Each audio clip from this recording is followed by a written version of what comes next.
Notice: third-party citizenship study guides, tests, and questions. The only official study guide for the citizenship test is Discover Canada, The Rights and Responsibilities of Citizenship, which is available from Citizenship and Immigration Canada at no cost. If you have applied for citizenship and are preparing for the citizenship test, your primary resource should be the official study guide. If you use any other material to prepare for the citizenship test, you do so at your own risk. Discover Canada, The Rights and Responsibilities of Citizenship. Study Guide. The Oath of Citizenship. I swear, or affirm, that I will be faithful and bear true allegiance to Her Majesty Queen Elizabeth II, Queen of Canada, her heirs and successors, and that I will faithfully observe the laws of Canada and fulfill my duties as a Canadian citizen. Le serment de citoyenneté.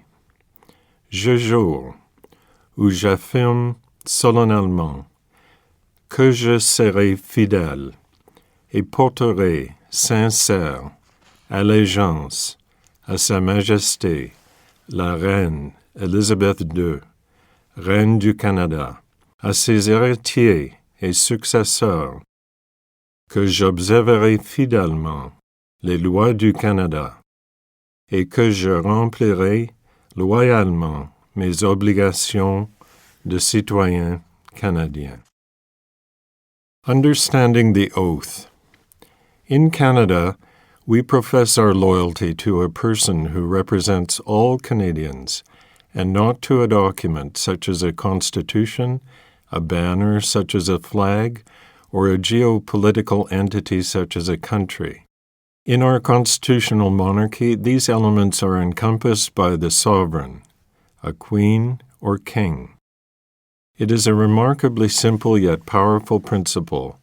Canada is personified by the sovereign, just as the sovereign is personified by Canada. Message to our readers. Welcome. It took courage to move to a new country. Your decision to apply for citizenship is another big step. You are becoming part of a great tradition that was built by generations of pioneers before you. Once you have met all the legal requirements, we hope to welcome you as a new citizen with all the rights and responsibilities of citizenship. Canada has welcomed generations of newcomers to our shores to help us build a free, law-abiding, and prosperous society. For 400 years, settlers and immigrants have contributed to the diversity and richness of our country, which is built on a proud history and a strong identity. Canada is a constitutional monarchy, a parliamentary democracy, and a federal state. Canadians are bound together by a shared commitment to the rule of law and to the institutions of parliamentary government. Canadians take pride in their identity and have made sacrifices to defend their way of life. By coming to Canada and taking this important step towards Canadian citizenship, you are helping to write the continuing story of Canada. Immigrants between the ages of 18 and 54 must have adequate knowledge of English or French in order to become Canadian citizens. You must also learn about voting procedures, Canada's history, symbols, democratic institutions, geography, and the rights and responsibilities of citizenship. Canadian citizens enjoy many rights, but Canadians also have responsibilities. They must obey Canada's laws and respect the rights and freedoms of others. This guide will help you prepare to become a Canadian citizen. Good luck. For information about Citizenship and Immigration Canada, visit our website at www.cic.gc.ca.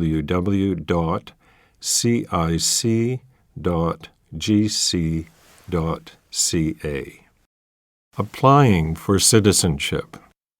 When you apply for citizenship, officials will check your status, verify that you are not prohibited from applying, and ensure that you meet the requirements. Your application may take several months. Please ensure that the call center always has your correct address while your application is being processed. Telephone numbers will be supplied at the conclusion of this audio guide.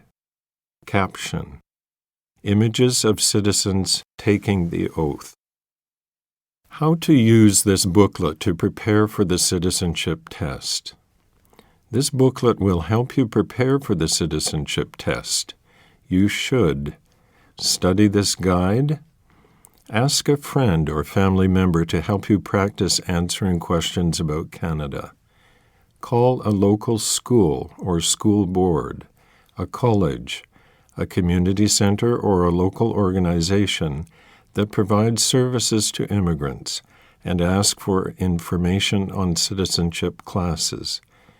Take English or French language classes, which the Government of Canada offers free of charge. About the citizenship test. The citizenship test is usually a written test, but it could be an interview. You will be tested on two basic requirements for citizenship. 1. Knowledge of Canada and of the rights and responsibilities of citizenship.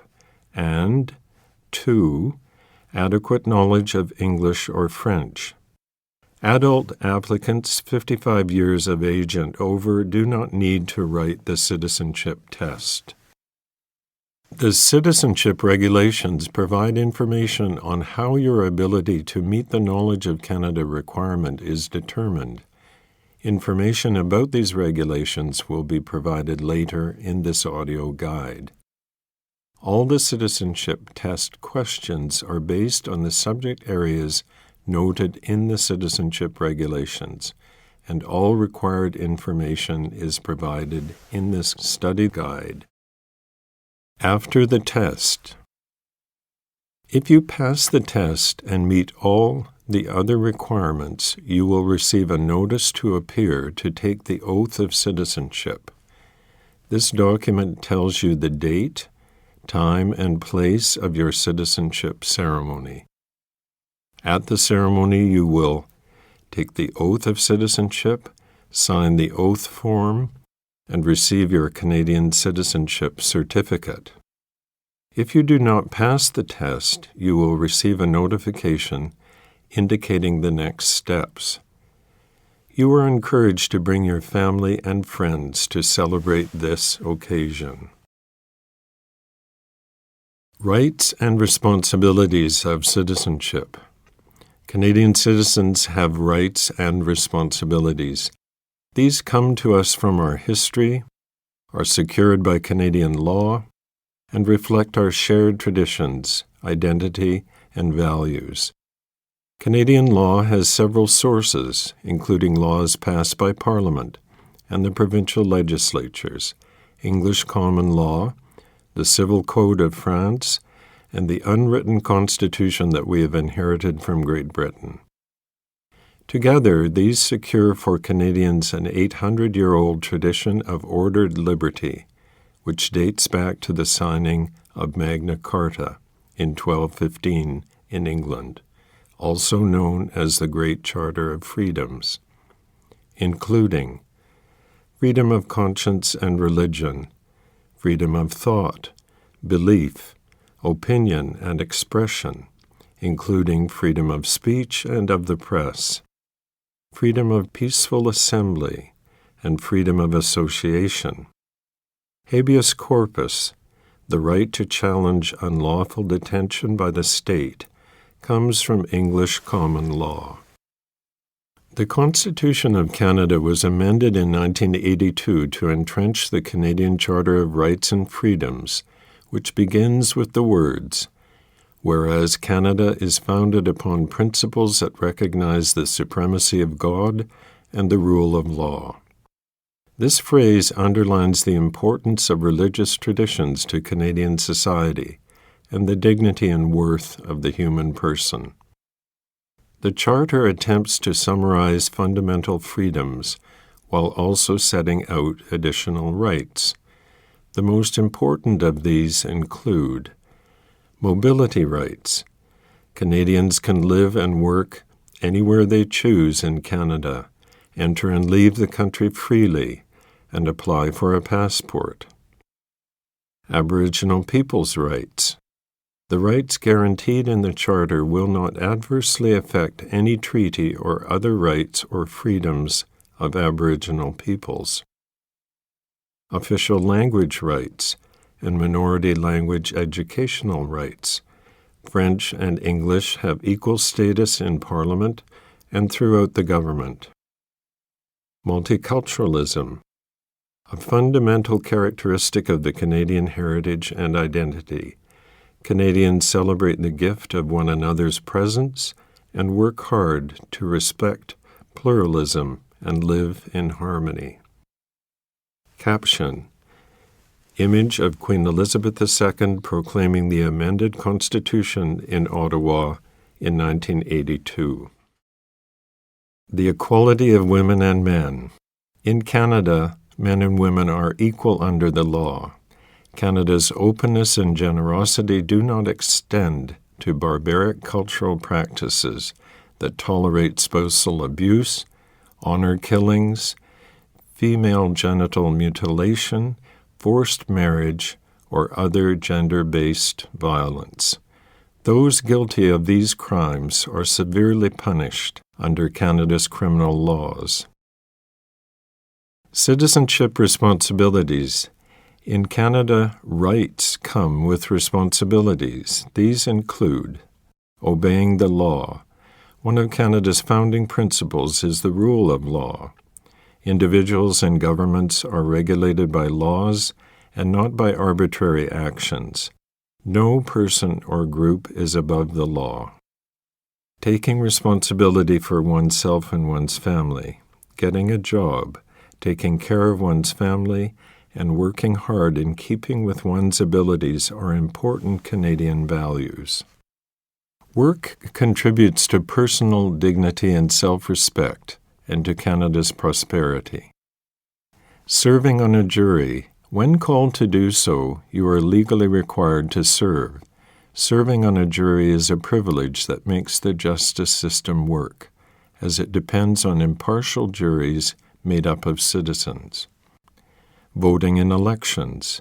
The right to vote comes with a responsibility to vote in federal, provincial, or territorial and local elections. Helping others in the community. Millions of volunteers freely donate their time to help others without pay by helping people in need, assisting at your child's school, volunteering at a food bank or other charity, or encouraging newcomers to integrate. Volunteering is an excellent way to gain useful skills and develop friends and contacts. Protecting and enjoying our heritage and environment. Every citizen has a role to play in avoiding waste and pollution while protecting Canada's natural, cultural, and architectural heritage for future generations. Defending Canada. There is no compulsory military service in Canada. However, serving in the regular Canadian Forces, Navy, Army, and Air Force is a noble way to contribute to Canada and an excellent career choice. More information can be obtained online from the Canadian Forces website at www.forces.ca. You can serve in your local part-time Navy, militia, and air reserves and gain valuable experience, skills, and contacts. Young people can learn discipline, responsibility, and skills by getting involved in the cadets. More information can be obtained online from the Canadian Cadet Organization's website at www.cadets.ca. You may also serve in the Coast Guard or emergency services in your community, such as a police force or fire department. By helping to protect your community, you follow in the footsteps of Canadians before you who made sacrifices in the service of our country. Who we are. Canada is known around the world as a strong and free country. Canadians are proud of their unique identity. We have inherited the oldest continuous constitutional tradition in the world. We are the only constitutional monarchy in North America. Our institutions uphold a commitment to peace, order, and good government, a key phrase in Canada's original constitutional document in 1867, the British North America Act. A belief in ordered liberty, enterprise, hard work, and fair play have enabled Canadians to build a prosperous society in a rugged environment from our Atlantic shores to the Pacific Ocean and to the Arctic Circle. So much so that poets and songwriters have hailed Canada as the Great Dominion. To understand what it means to be Canadian, it is important to know about our three founding peoples, Aboriginal, French, and British. Caption: Images of a Métis man from Alberta, of a Cree dancer, of Inuit children in Iqaluit, Nunavut, and of the Haida artist Bill Reid carving a totem pole. Aboriginal peoples. The ancestors of Aboriginal peoples are believed to have migrated from Asia many thousands of years ago. They were well established here long before explorers from Europe first came to North America. Diverse, vibrant First Nations cultures were rooted in religious beliefs about their relationship to the Creator, the natural environment, and each other. Aboriginal and treaty rights are in the Canadian Constitution. Territorial rights were first guaranteed through the Royal Proclamation of 1763 by King George III and established the basis for negotiating treaties with newcomers, treaties that were not always fully respected. From the 1800s until the 1980s, the federal government placed many Aboriginal children in residential schools to educate and assimilate them into mainstream Canadian culture. The schools were poorly funded and inflicted hardship on the students. Some were physically abused. Aboriginal languages and cultural practices were mostly prohibited. In 2008, Ottawa formally apologized to the former students. In today's Canada, Aboriginal peoples enjoyed renewed pride and confidence and have made significant achievements in agriculture, the environment, business, and the arts. Today, the term Aboriginal peoples refer to three distinct groups. Indian refers to all Aboriginal people who are not Inuit or Métis. In the 1970s, the term First Nations began to be used. Today, about half of First Nations people live on reserve land in about 600 communities, while the other half live off-reserve, mainly in urban centers. The Inuit, which means the people in the Inuktitut language, live in small, scattered communities across the Arctic. Their knowledge of the land, sea, and wildlife enabled them to adapt to one of the harshest environments on Earth. The Métis are a distinct people of mixed Aboriginal and European ancestry, the majority of whom live in the prairie provinces. They come from both French and English-speaking backgrounds and speak their own dialect, Michif. About 65% of the Aboriginal people are First Nations, while 30% are Métis and 4% Inuit. Unity in diversity. John Buchan, the first Baron Tweedsmuir, was a popular Governor-General of Canada in 1935 to 1940. In a speech to the Canadian Club of Halifax in 1937, he noted that immigrant groups should retain their individuality and each make its contribution to the national character. Each could learn from the other, and while they cherish their own special loyalties and traditions, they cherish not less that new loyalty and tradition which springs from their union. The 15th Governor-General is shown in blood Kainai First Nation headdress. Caption: Images of the St. Patrick's Day Parade in Montreal, Quebec. A Highland dancer in Maxville, Ontario. A family celebrating Fête Nationale in Gatineau, Quebec. And of an Acadian fiddler in village of Grand'Anse, New Brunswick. English and French. Canadian society today stems largely from the English-speaking and French-speaking Christian civilizations that were brought here from Europe by settlers. English and French define the reality of day-to-day life for most people and are the country's official languages. The federal government is required by law to provide services throughout Canada in English and French. Today, there are 18 million Anglophones, people who speak English as a first language, and 7 million Francophones, people who speak French as their first language. While the majority of Francophones live in the province of Quebec, 1 million Francophones live in Ontario, New Brunswick, and Manitoba, with a smaller presence in other provinces. New Brunswick is the only officially bilingual province. The Acadians are the descendants of French colonists who began settling in what are now the Maritime Provinces in 1604. Between 1755 and 1763, during the war between Britain and France, more than two-thirds of the Acadians were deported from their homeland. Despite this ordeal, known as the Great Upheaval, the Acadians survived and maintained their unique identity.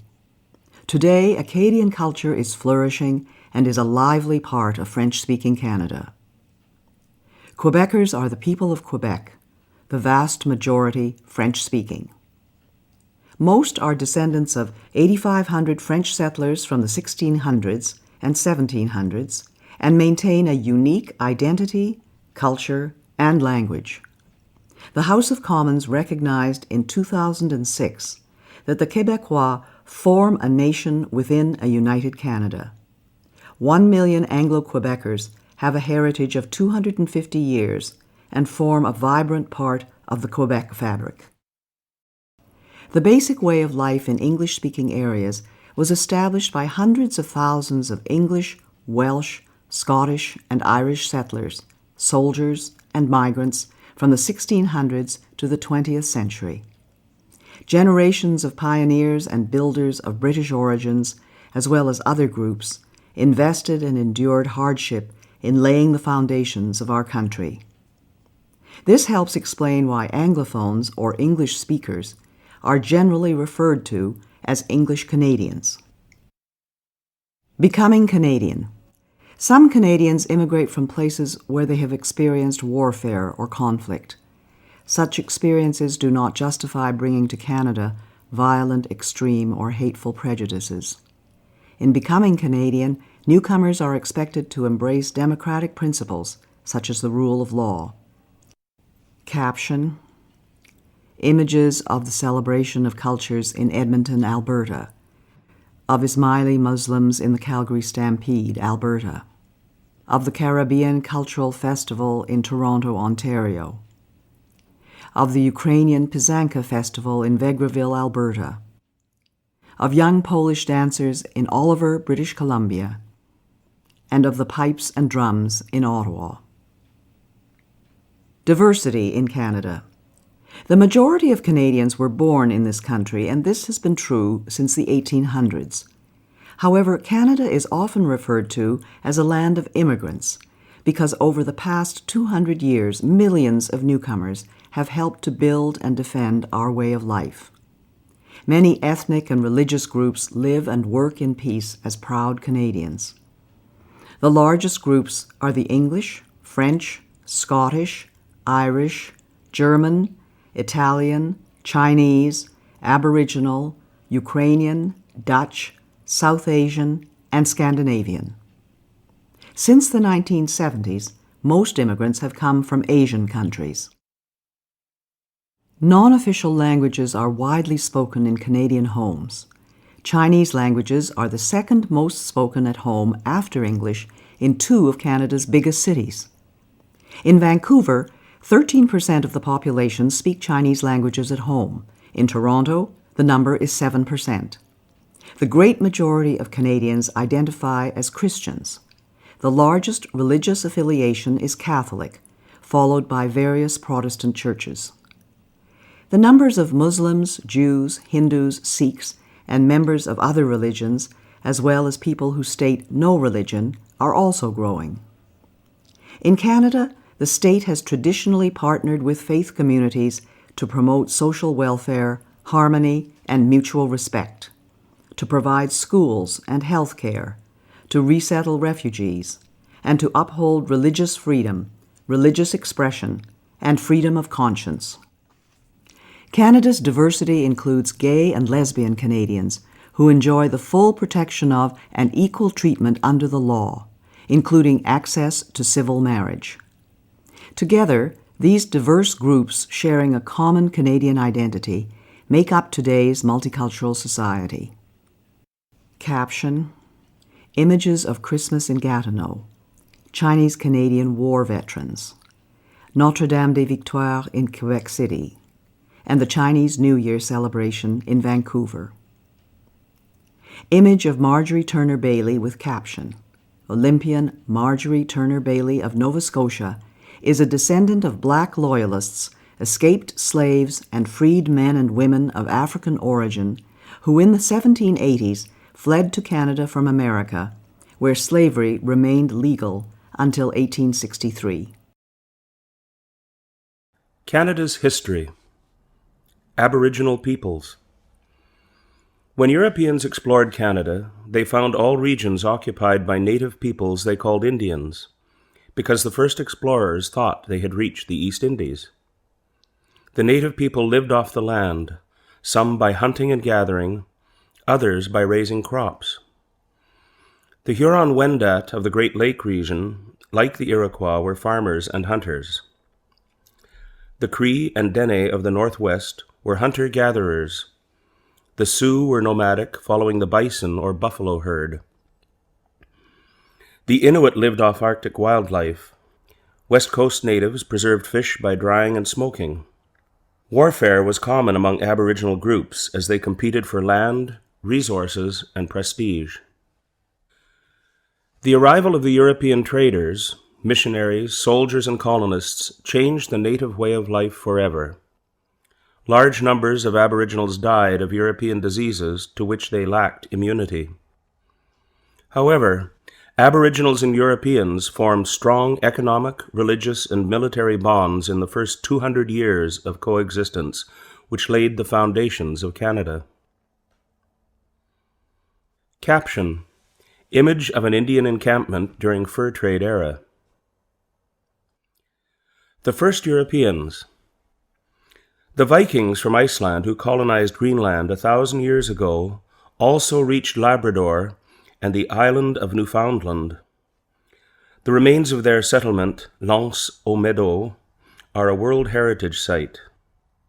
European exploration began in earnest in 1497 with the expedition of John Cabot, who was the first to draw a map of Canada's east coast.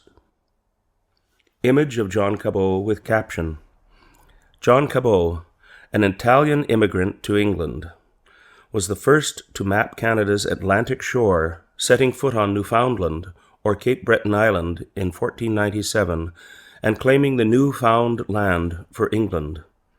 English settlement did not begin until 1610. Exploring a river, naming Canada. Between 1534 and 1542, Jacques Cartier made 3 voyages across the Atlantic, claiming the land for King Francis I of France. Cartier heard 2 captured guides speak the Iroquoian word Anata, meaning village. By the 1550s, the name of Canada began appearing on maps. Image of Jacques Cartier with caption: Jacques Cartier was the first European to explore the St. Lawrence River and to set eyes on present-day Quebec City and Montreal. Royal New France. In 1604, the first European settlement north of Florida was established by French explorers Pierre de Monts and Samuel de Champlain. First on St. Croix Island in present-day Maine, then at Port Royal in Acadia, present-day Nova Scotia. In 1608, Champlain built a fortress at what is now Quebec City. The colonists struggled against a harsh climate. Champlain allied the colony with the Algonquin, Montagnais, and Huron, historic enemies of the Iroquois, a confederation of 5, later 6, First Nations who battled with the French settlements for a century. The French and the Iroquois made peace in 1701. The French and Aboriginal people collaborated in the vast fur trade economy driven by the demand for beaver pelts in Europe. Outstanding leaders like Jean Talon, Bishop Laval, and Count Frontenac built a French empire in North America that reached from Hudson Bay to the Gulf of Mexico. Image of Count Frontenac with caption. Count Frontenac refused to surrender Quebec to the English in 1690, saying, "My only reply will be from the mouths of my cannons." Image of Pierre Le Moyne with caption. Pierre Le Moyne, Sieur d'Iberville, was a great hero of New France, winning many victories over the English from James Bay in the north to Navy in the Caribbean in the late 17th and early 18th centuries. Struggle for a continent.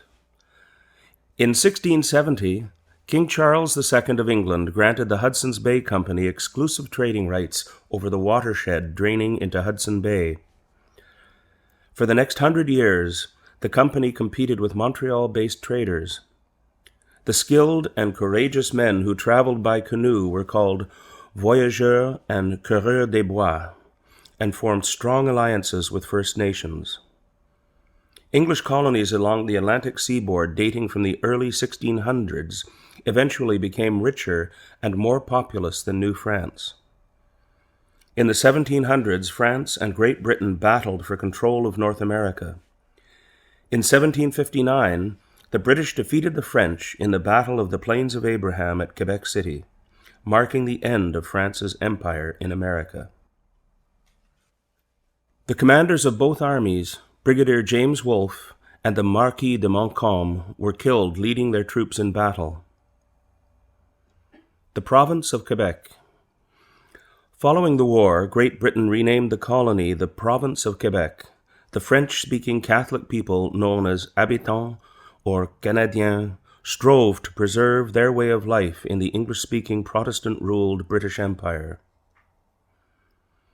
A tradition of accommodation. To better govern the French Roman Catholic majority, the British Parliament passed the Quebec Act of 1774. One of the constitutional foundations of Canada, the Quebec Act, accommodated the principles of British institutions to the reality of the province. It allowed religious freedom for Catholics and permitted them to hold public office, a practice not then allowed in Britain. The Quebec Act restored French civil law while maintaining British criminal law. Image of Sir Guy Carleton with caption. Sir Guy Carleton, also called Lord Dorchester, as governor of Quebec, defended the rights of the Canadiens, defeated an American military invasion of Quebec in 1775, and supervised the Loyalist migration to Nova Scotia and Quebec in 1782 and 83. United Empire Loyalists. In 1776, the 13 British colonies to the south of Quebec declared independence and formed the United States. North America was again divided by war. More than 40,000 people loyal to the Crown, called Loyalists, fled the oppression of the American Revolution to settle in Nova Scotia and Quebec. Joseph Brant led thousands of Loyalist Mohawk Indians into Canada. The Loyalists came from Dutch, German, British, Scandinavian, Aboriginal, and other origins, and from Presbyterian, Anglican, Baptist, Methodist, Jewish, Quaker, and Catholic religious backgrounds. About 3,000 black Loyalists, freedmen, and slaves came north seeking a better life. In turn, in 1792, some black Nova Scotians who were given poor land moved on to establish Freetown, Sierra Leone, West Africa, a new British colony for freed slaves. The beginnings of democracy. Democratic institutions developed gradually and peacefully. The first representative assembly was elected in Halifax, Nova Scotia in 1758. Prince Edward Island followed in 1773, New Brunswick in 1785. The Constitutional Act of 1791 divided the province of Quebec into Upper Canada, later Ontario, which was mainly Loyalist, Protestant and English-speaking, and Lower Canada, later Quebec, heavily Catholic and French-speaking. The Act also granted to the Canadas, for the first time, legislative assemblies elected by the people. The name Canada also became official at this time and has been used ever since.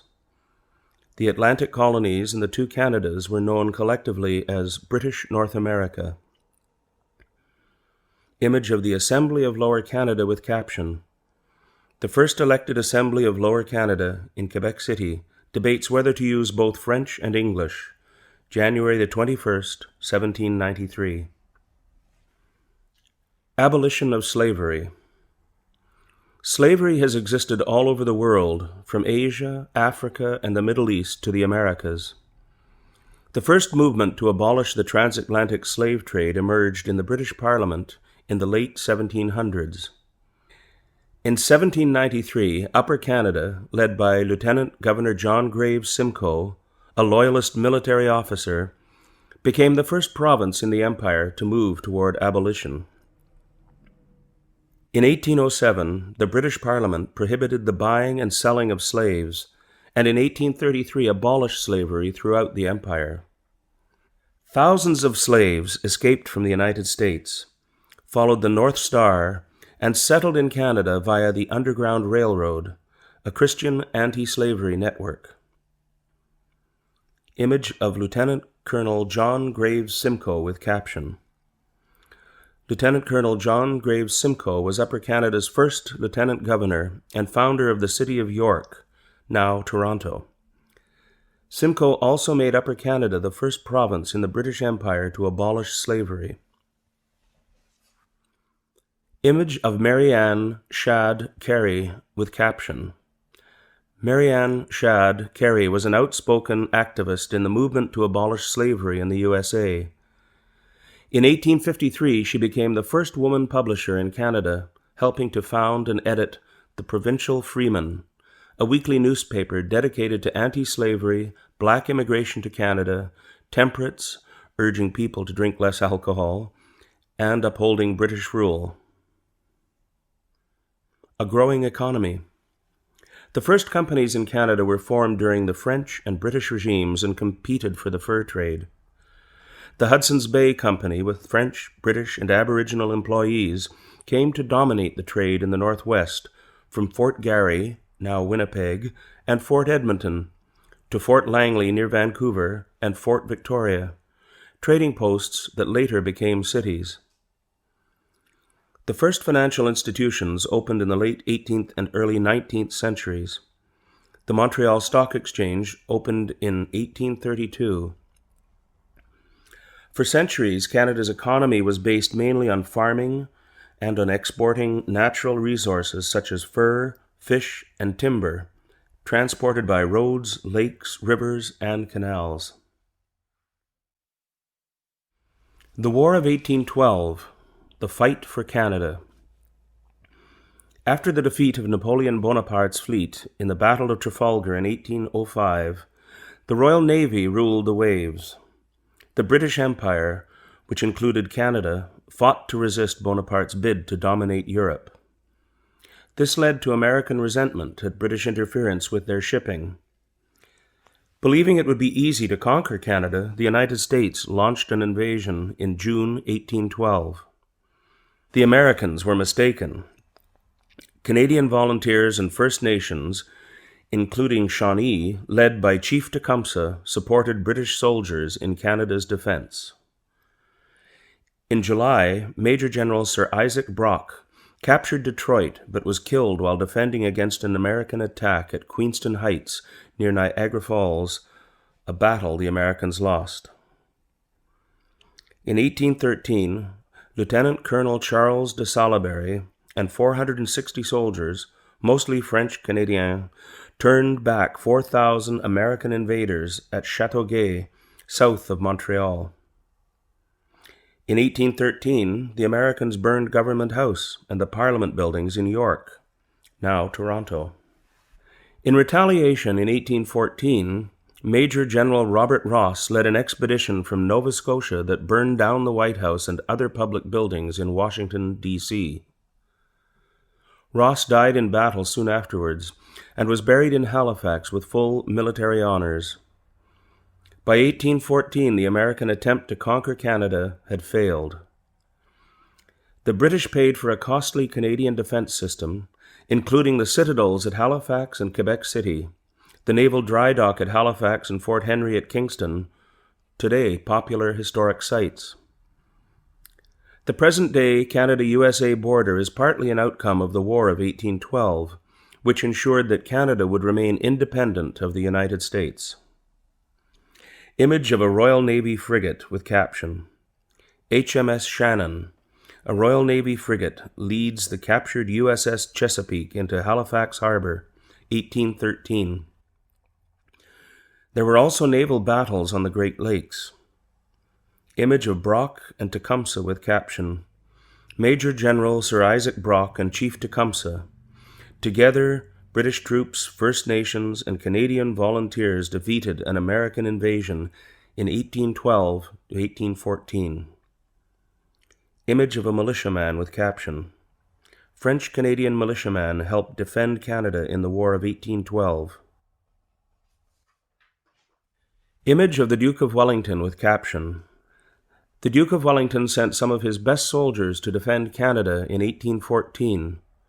He then chose Bytown, Ottawa, as the end point of the Rideau Canal, part of a network of forts to prevent the USA from invading Canada again. Wellington, who defeated Napoleon in 1815, therefore played a direct role in founding the national capital.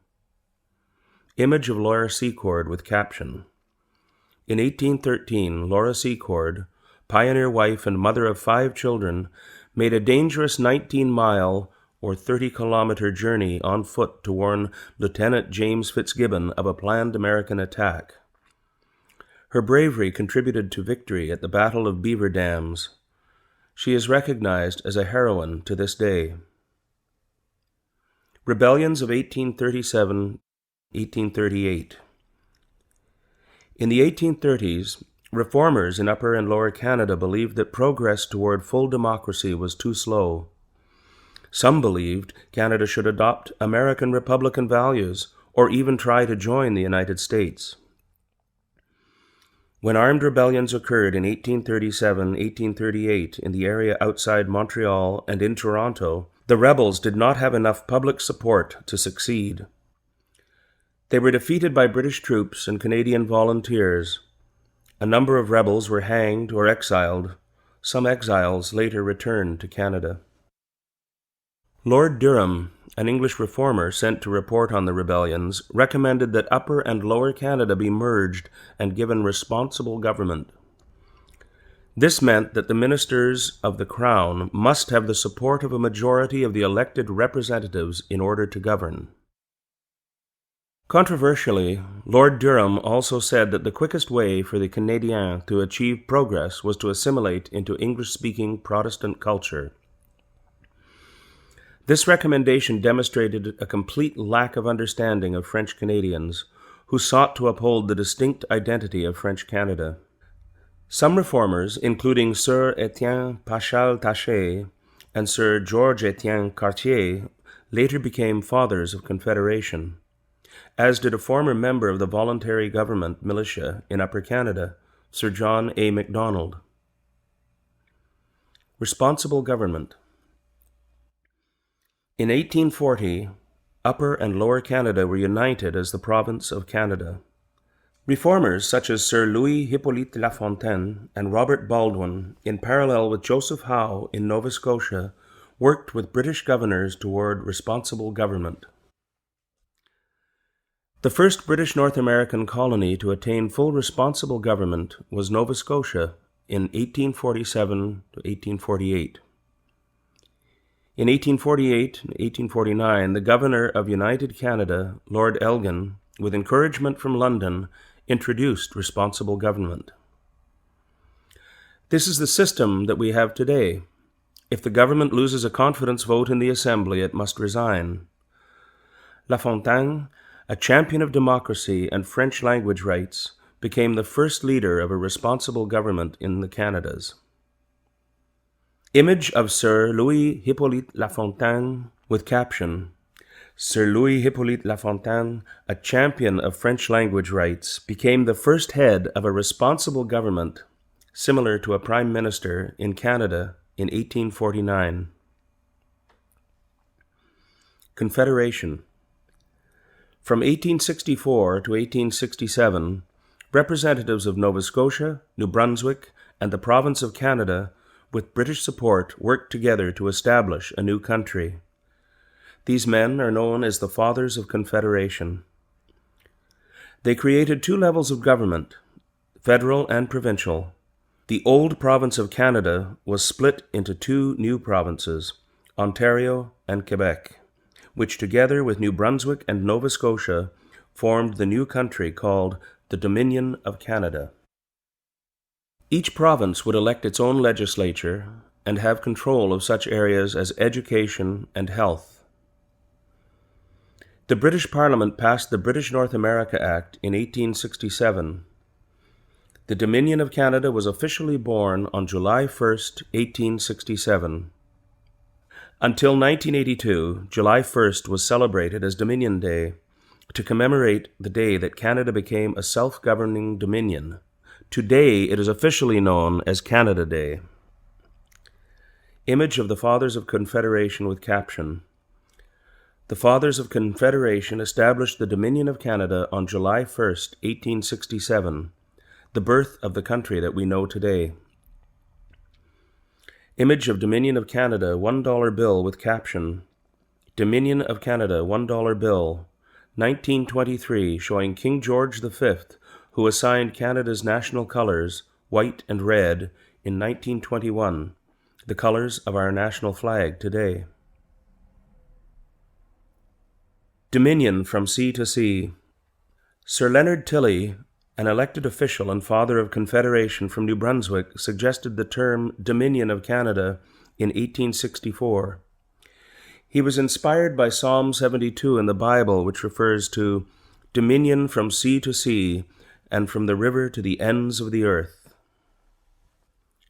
This phrase embodied the vision of building a powerful, united, wealthy, and free country that spanned a continent.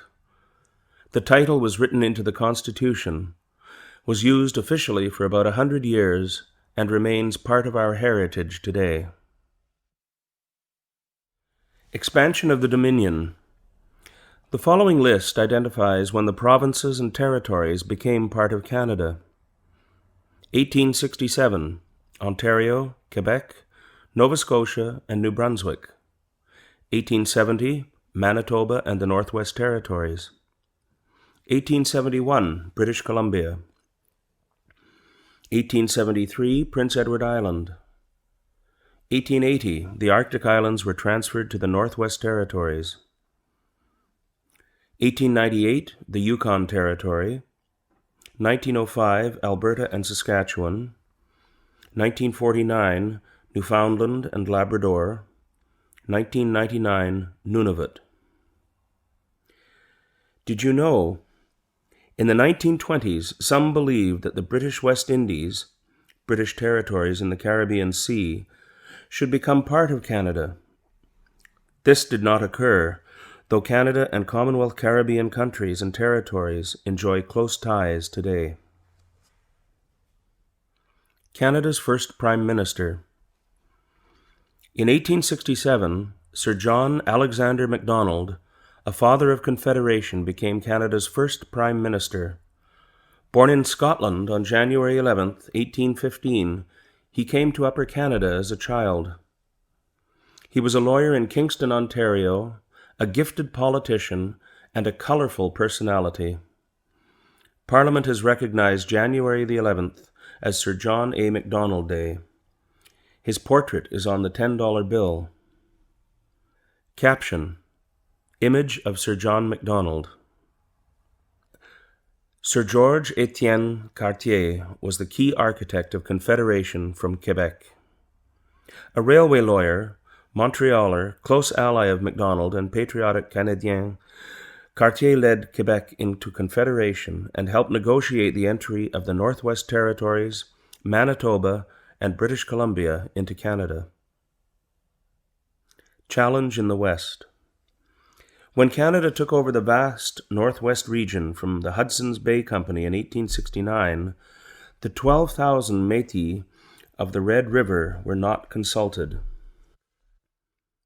In response, Louis Riel led an armed uprising and seized Fort Garry, the territorial capital. Canada's future was in jeopardy. How could the Dominion reach from sea to sea if it could not control the interior? Ottawa sent soldiers to retake Fort Garry in 1870. Riel fled to the United States, and Canada established a new province, Manitoba. Riel was elected to Parliament, but never took his seat. Later, as Métis and Indian rights were again threatened by westward settlement, a second rebellion in 1885 in present-day Saskatchewan led to Riel's trial and execution for high treason, a decision that was strongly opposed in Quebec. Riel is seen by many as a hero, a defender of Métis rights and the father of Manitoba. After the first Métis uprising, Prime Minister Macdonald established the Northwest Mounted Police in 1873 to pacify the West and assist in negotiations with the Indians. The Northwest Mounted Police founded Fort Calgary, Fort Macleod, and other centers that today are cities and towns. Regina became its headquarters. Today, the Royal Canadian Mounted Police, RCMP, or the Mounties, are the national police force and one of Canada's best-known symbols. Some of Canada's most colourful heroes, such as Major General Sir Sam Steele, came from the ranks of the Mounties. Image of Fort Garry in 1863 with caption: The flag of the Hudson's Bay Company flew over Western Canada for 200 years before Confederation. Image of Sir Sam Steele as a great frontier hero, mounted policeman, and soldier of the Queen. Image of Gabriel Dumont as part of the Métis resistance. Gabriel Dumont was the Métis' greatest military leader. A railway from sea to sea. British Columbia joined Canada in 1871 after Ottawa promised to build a railway to the west coast. On November 7, 1885, a powerful symbol of unity was completed when Donald Smith, Lord Strathcona, the Scottish-born director of the Canadian Pacific Railway, or CPR, drove the last spike. The project was financed by British and American investors and built by both European and Chinese labor. Afterwards, the Chinese were subject to discrimination, including the head tax, a race-based entry fee. The Government of Canada apologized in 2006 for this discriminatory policy. After many years of heroic work, the CPR's ribbons of steel fulfilled a national dream. Image of a train and crew members with caption: Members of the train crew pose with a westbound Pacific Express at the first crossing of the Illecillewaet River near Glacier in British Columbia in 1886. Image of a Chinese workers' camp on the CPR, Kamloops, in British Columbia in 1886. Moving westward. Canada's economy grew and became more industrialized during the economic boom of the 1890s and early 1900s. 1 million British and 1 million Americans immigrated to Canada at this time. Sir Wilfrid Laurier became the first French-Canadian Prime Minister since Confederation and encouraged immigration to the West. His portrait is on the $5 bill. The railway made it possible for immigrants, including 170,000 Ukrainians, 115,000 Poles, and tens of thousands from Germany, France, Norway, and Sweden to settle in the West before 1914 and develop a thriving agricultural sector. The First World War. Most Canadians were proud to be part of the British Empire. Over 7,000 volunteered to fight in the South African War from 1899 to 1902, popularly known as the Boer War, and over 260 died. In 1900, Canadians took part in the battles of Paardeberg, Horse Mountain, and Lillefontaine, victories that strengthened national pride in Canada. When Germany attacked Belgium and France in 1914 and Britain declared war, Ottawa formed the Canadian Expeditionary Force, later the Canadian Corps. More than 600,000 Canadians served in the war, most of them volunteers, out of a total population of 8 million. On the battlefield, the Canadians proved to be tough, innovative soldiers. Canada shared in the tragedy and triumph of the Western Front. The Canadian Corps captured Vimy Ridge in April 1917, with 10,000 killed or wounded, securing the Canadians' reputation for valor as the shock troops of the British Empire. One Canadian officer said, "It was Canada from the Atlantic to the Pacific on parade. In those few minutes, I witnessed the birth of a nation." April 9th is celebrated as Vimy Day. Regrettably, from 1914 to 1920, Ottawa interned over 8,000 former Austro-Hungarian subjects, mainly Ukrainian men, as enemy aliens in 24 labor camps across Canada, even though Britain advised against the policy. In 1918, under the command of General Sir Arthur Currie, Canada's greatest soldier, the Canadian Corps advanced alongside the French and British Empire troops in the last 100 days. These included the victorious Battle of Amiens on August 8, 1918, which the Germans called the Black Day of the German Army, followed by Arras, Canal du Nord, Cambrai, and Mons. With Germany and Austria's surrender, the war ended in the armistice on November 11, 1918. In total, 60,000 Canadians were killed and 170,000 wounded. The war strengthened both national and imperial pride, particularly in English Canada. Captions: Image of a sergeant, Fort Garry Horse of the Canadian Expeditionary Force in 1916. Image of Sir Arthur Currie, a reserve officer who became Canada's greatest soldier. Image of a cap badge with caption, "Maple Leaf Cap Badge from the First World War." Canada's soldiers began using the maple leaf in the 1850s. Image of the Vimy Memorial with caption, "The Vimy Memorial in France honors those who served and died in the Battle of Vimy Ridge on April 9, 1917, the first British victory of the First World War." Women get the vote. At the time of Confederation, the vote was limited to property-owning adult white males. This was common in most democratic countries at the time. The effort by women to achieve the right to vote is known as the women's suffrage movement. Its founder in Canada was Dr. Emily Stowe, the first Canadian woman to practice medicine in Canada. In 1916, Manitoba became the first province to grant voting rights to women.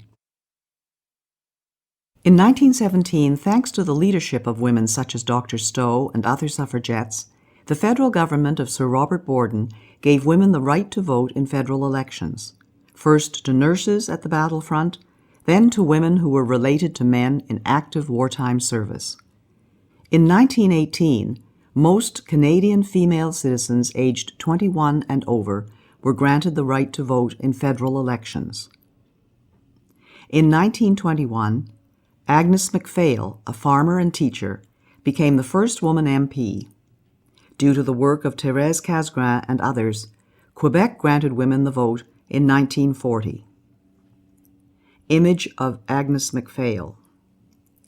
Image of a nurse with caption, more than 3,000 nurses, nicknamed Bluebirds, served in the Royal Canadian Army Medical Corps, 2,500 of them overseas. Canadians remember the sacrifices of our veterans and brave fallen in all wars up to the present day in which Canadians took part, each year on November 11th, Remembrance Day.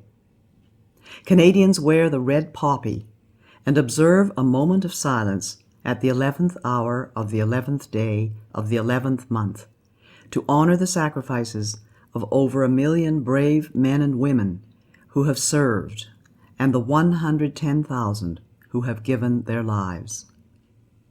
Canadian Medical Officer Lieutenant Colonel John McCrae composed the poem In Flanders Fields in 1915. It is often recited on Remembrance Day.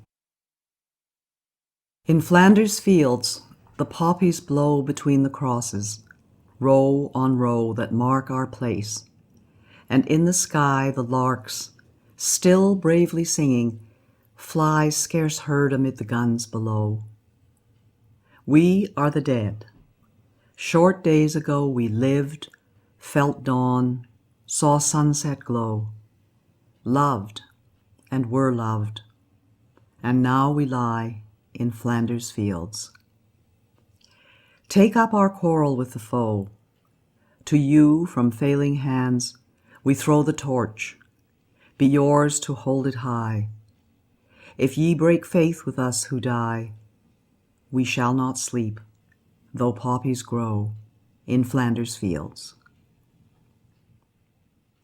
Caption: Images of Canadian soldiers observing Remembrance Day. Of a Remembrance Day poppy. Of a Canadian War veteran. And of scouts holding a Remembrance Day wreath. Between the wars. After the First World War, the British Empire evolved into a free association of states known as the British Commonwealth of Nations. Canada remains a leading member of the Commonwealth to this day, together with other successor states of the Empire such as India, Australia, New Zealand, and several African and Caribbean countries. The Roaring Twenties were boom times with prosperity for businesses and low unemployment. The stock market crash of 1929, however, led to the Great Depression, or the Dirty 30s. Unemployment reached 27% in 1933, and many businesses were wiped out. Farmers in Western Canada were hit hardest by low grain prices and a terrible drought. There was growing demand for the government to create a social safety net with minimum wages, a standard work week, and programs such as unemployment insurance.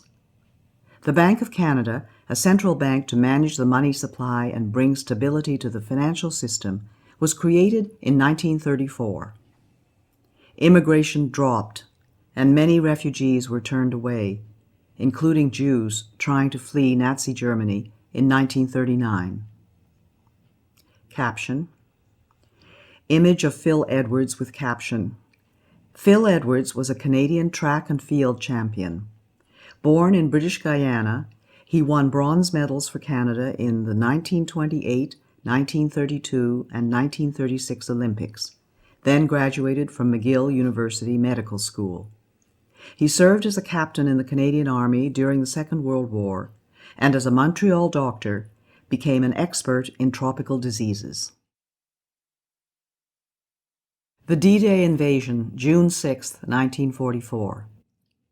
In order to defeat Nazism and fascism, the Allies invaded Nazi-occupied Europe. Canadians took part in the liberation of Italy in 1943 to 1944. In the epic invasion of Normandy in northern France on June 6, 1944, known as D-Day, 15,000 Canadian troops stormed and captured Juno Beach from the German army, a great national achievement. Approximately 1 in 10 Allied soldiers on D-Day was Canadian. The Canadian Army liberated the Netherlands in 1944 to 1945 and helped force the German surrender of May 8, 1945, bringing to an end 6 years of war in Europe. Caption. Image of painting by Orville Fisher with caption, "In the Second World War, the Canadians captured Juno Beach as part of the Allied invasion of Normandy on D-Day, June 6, 1944. The Second World War. The Second World War began in 1939 when Adolf Hitler, the National Socialist Nazi dictator of Germany, invaded Poland and conquered much of Europe. Canada joined with its democratic allies in the fight to defeat tyranny by force of arms. More than 1 million Canadians and Newfoundlanders, at that time Newfoundland was a separate British entity, served in the Second World War, out of a population of 11.5 million. This was a high proportion, and of these, 44,000 were killed. The Canadians fought bravely and suffered losses in the unsuccessful defense of Hong Kong in 1941 from attack by Imperial Japan, and in a failed raid on Nazi-controlled Dieppe on the coast of France in 1942. The Royal Canadian Air Force took part in the Battle of Britain and provided a high proportion of Commonwealth aircrew in bombers and fighter planes over Europe. Moreover, Canada contributed more to the Allied air effort than any other Commonwealth country, with over 130,000 Allied aircrew trained in Canada under the British Commonwealth Air Training Plan. The Royal Canadian Navy saw its finest hour in the Battle of the Atlantic, protecting convoys of merchant ships against German submarines. Canada's merchant navy helped to feed, clothe, and resupply Britain. At the end of the Second World War, Canada had the third largest navy in the world. In the Pacific War, Japan invaded the Aleutian Islands, attacked a lighthouse on Vancouver Island, launched fire balloons over BC and the prairies, and grossly maltreated Canadian prisoners of war captured at Hong Kong. Japan surrendered on August 14, 1945, the end of 4 years of war in the Pacific. Regrettably, the state of war and public opinion in BC led to the forcible relocation of Canadians of Japanese origin by the federal government and the sale of their property without compensation. This occurred even though the military and the Royal Canadian Mounted Police told Ottawa that they posed little danger to Canada. The Government of Canada apologized in 1988 for wartime wrongs and compensated the victims. Modern Canada. Trade and economic growth. Post-war Canada enjoyed record prosperity and material progress. The world's restrictive trading policies in the Depression era were opened up by such treaties as the General Agreement on Tariffs and Trade, now the World Trade Organization. The discovery of oil in Alberta in 1947 began Canada's modern energy industry.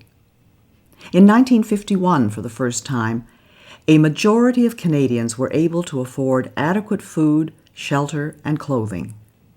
Between 1945 and 1970, as Canada drew closer to the United States and other trading partners, the country enjoyed one of the strongest economies among industrialized nations. Today, Canadians enjoy one of the world's highest standards of living, maintained by the hard work of Canadians and by trade with other nations, in particular the United States. As prosperity grew, so did the ability to support social assistance programs. The Canada Health Act ensures common elements and a basic standard of coverage. Unemployment insurance, now called employment insurance, was introduced by the federal government in 1940. Old age security was devised as early as 1927, and the Canada and Quebec pension plans in 1965. Publicly funded education is provided by the provinces and territories. Captions. Image of a medical researcher. Image of Toronto with caption, "Toronto's business district is also Canada's financial capital." International engagement. Like Australia, New Zealand, and other countries, Canada developed its autonomy gradually with a capacity to make significant contributions internationally. The Cold War began when several liberated countries of Eastern Europe became part of a communist bloc controlled by the Soviet Union under the dictator Joseph Stalin. Canada joined with other democratic countries of the West to form the North Atlantic Treaty Organization, or NATO, a military alliance, and with the United States in the North American Aerospace Defense Command, or NORAD. Canada joined international organizations such as the United Nations, or UN. It participated in the UN operation defending South Korea in the Korean War in 1950 to 1953, with 500 dead and 1,000 wounded. Canada has taken part in numerous UN peacekeeping missions in places as varied as Egypt, Cyprus, and Haiti, as well as in other international security operations such as those in the former Yugoslavia and Afghanistan. Canada and Quebec. French-Canadian society and culture flourished in the post-war years. Quebec experienced an era of rapid change in the 1960s, known as the Quiet Revolution. Many Quebecers sought to separate from Canada. In 1963, Parliament established the Royal Commission on Bilingualism and Biculturalism. This led to the Official Languages Act of 1969, which guarantees French and English services in the federal government across Canada. In 1970, Canada helped found La Francophonie, an international association of French-speaking countries. The movement for Quebec sovereignty gained strength, but was defeated in a referendum in the province in 1980. After much negotiation, in 1982, the Constitution was amended without the agreement of Quebec. Though sovereignty was again defeated in a second referendum in 1995, the autonomy of Quebec within Canada remains a lively topic, part of the dynamic that continues to shape our country. A changing society. As social values changed over more than 50 years, Canada became a more flexible and open society. Many took advantage of expanding secondary and post-secondary educational opportunities, and a growing number of women entered the professional workforce. Most Canadians of Asian descent had in the past been denied the vote in federal and provincial elections. In 1948, the last of these, the Japanese Canadians, gained the right to vote. Aboriginal people were granted the vote in 1960. Today, every citizen over the age of 18 may vote. Canada welcomed thousands of refugees from communist oppression, including about 37,000 who escaped Soviet tyranny in Hungary in 1956. With the communist victory in the Vietnam War in 1975, many Vietnamese fled, including over 50,000 who sought refuge in Canada. The idea of multiculturalism as a result of 19th and 20th century immigration gained a new impetus. By the 1960s, 1/3 of Canadians had origins that were neither British nor French, and took pride in preserving their distinct culture in the Canadian fabric. Today, diversity enriches Canadians' lives, particularly in our cities. Captions. Images of a Vietnamese Canadian parade and of an F-86 Sabre from the Royal Canadian Air Force. Arts and culture in Canada. Canadian artists have a long history of achievement in which Canadians take pride. Artists from all regions reflect and define our culture and forms of creative expression, and have achieved greatness both at home and abroad. Canadians have made significant contributions to literature in English and in French. Novelists, poets, historians, educators, and musicians have had a significant cultural impact. Men and women of letters included Stephen Leacock, Louis Aymon, Sir Charles G.D. Roberts, Pauline Johnson, Émile Nelligan, Robertson Davies, Margaret Lawrence, and Mordecai Richler. Musicians such as Sir Ernest Macmillan and Healy Willan won renown in Canada and abroad. Writers such as Joy Kagawa, Michael Ondaatje, and Rohinton Mistry have diversified Canada's literary experience. In the visual arts, Canada is historically perhaps best known for the Group of Seven, founded in 1920, who developed a style of painting to capture the rugged wilderness landscapes. Emily Carr painted the forests and Aboriginal artifacts of the West Coast. Les Automatistes of Quebec were pioneers of modern abstract art in the 1950s, most notably Jean-Paul Riopelle. Quebec's Louis-Philippe Hébert was a celebrated sculptor of historical figures. Kainayuk Achivak pioneered modern Inuit art with etchings, prints, and soapstone sculptures.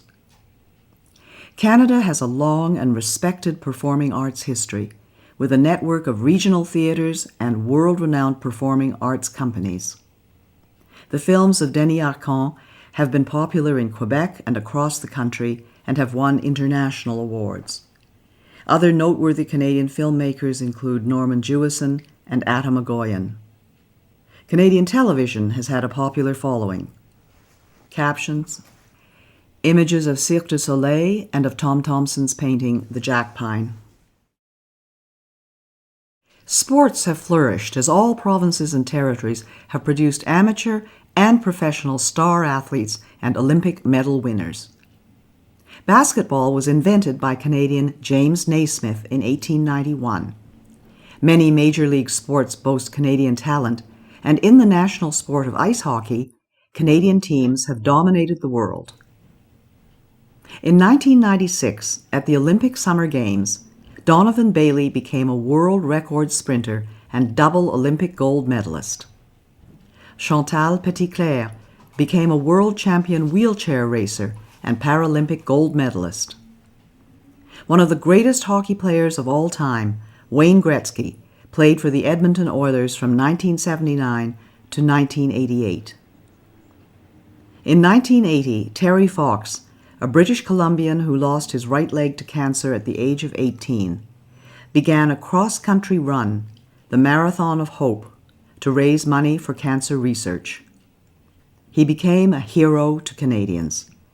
While he did not finish the run and ultimately lost his battle with cancer, his legacy continues through yearly fundraising events in his name.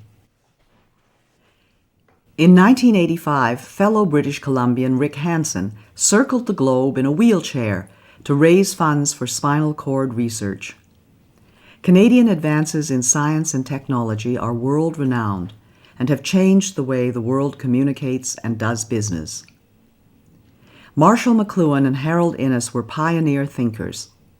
Science and research in Canada have won international recognition and attracted world-class students, academics, and entrepreneurs engaged in medical research, telecommunications, and other fields.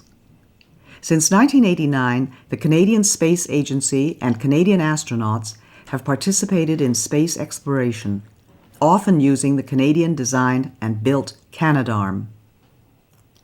Gerhard Hertzberg, a refugee from Nazi Germany, John Polanyi, Sidney Altman, Richard E. Taylor, Michael Smith, and Bertram Brockhaus were Nobel Prize-winning scientists.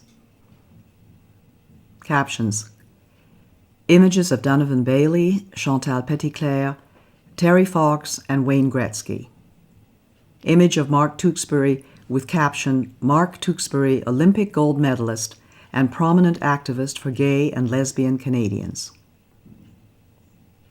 Image of Paul Henderson with caption, in 1972, Paul Henderson scored the winning goal for Canada in the Canada-Soviet Summit Series.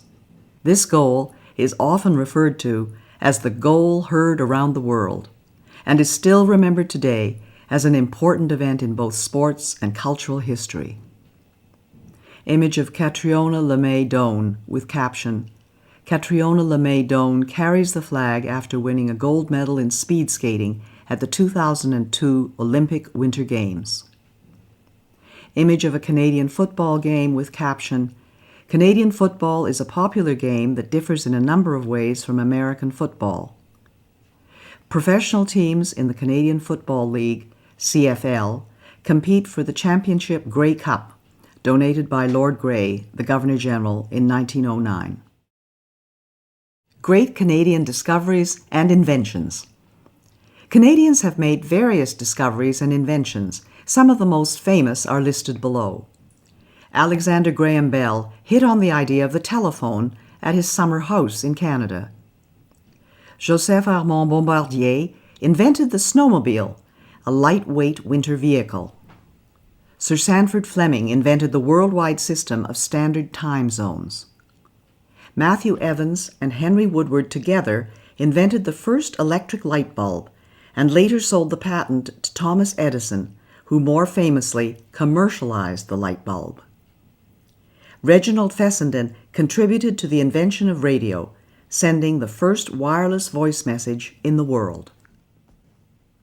Dr. Wilder Penfield was a pioneering brain surgeon at McGill University in Montreal and was known as the greatest living Canadian. Dr. John A. Hopps invented the first cardiac pacemaker, used today to save the lives of people with heart disorders. Spar Aerospace and the National Research Council invented the Canadarm, a robotic arm used in outer space.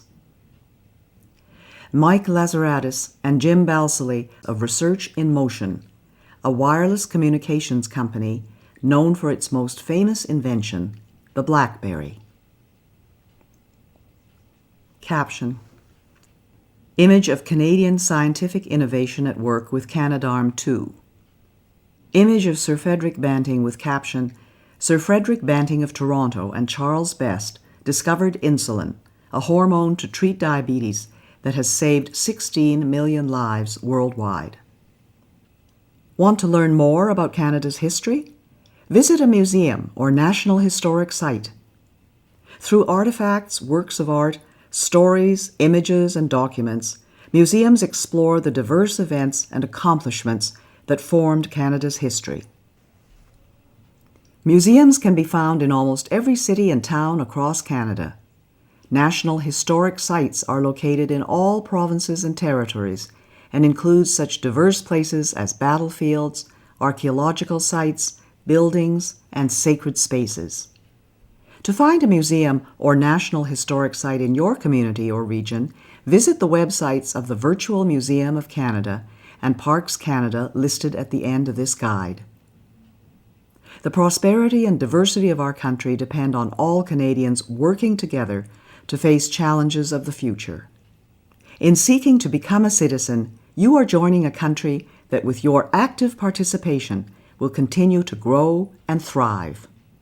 How will you make your contribution to Canada? How Canadians govern themselves. There are three key facts about Canada's system of government. Our country is a federal state, a parliamentary democracy, and a constitutional monarchy. Caption: Image of Queen Elizabeth II during the opening of the Parliament in 1957. Image of the Parliament Hill in Ottawa. Federal state. There are federal, provincial, territorial, and municipal governments in Canada. The responsibilities of the federal and provincial governments were defined in 1867 in the British North America Act, now known as the Constitution Act, 1867. In our federal state, the federal government takes responsibility for matters of national and international concern. These include defense, foreign policy, interprovincial trade and communications, currency, navigation, criminal law, and citizenship. The provinces are responsible for municipal government, education, health, natural resources, property and civil rights, and highways. The federal government and the provinces share jurisdiction over agriculture and immigration. Federalism allows different provinces to adopt policies tailored to their own populations and gives provinces the flexibility to experiment with new ideas and policies.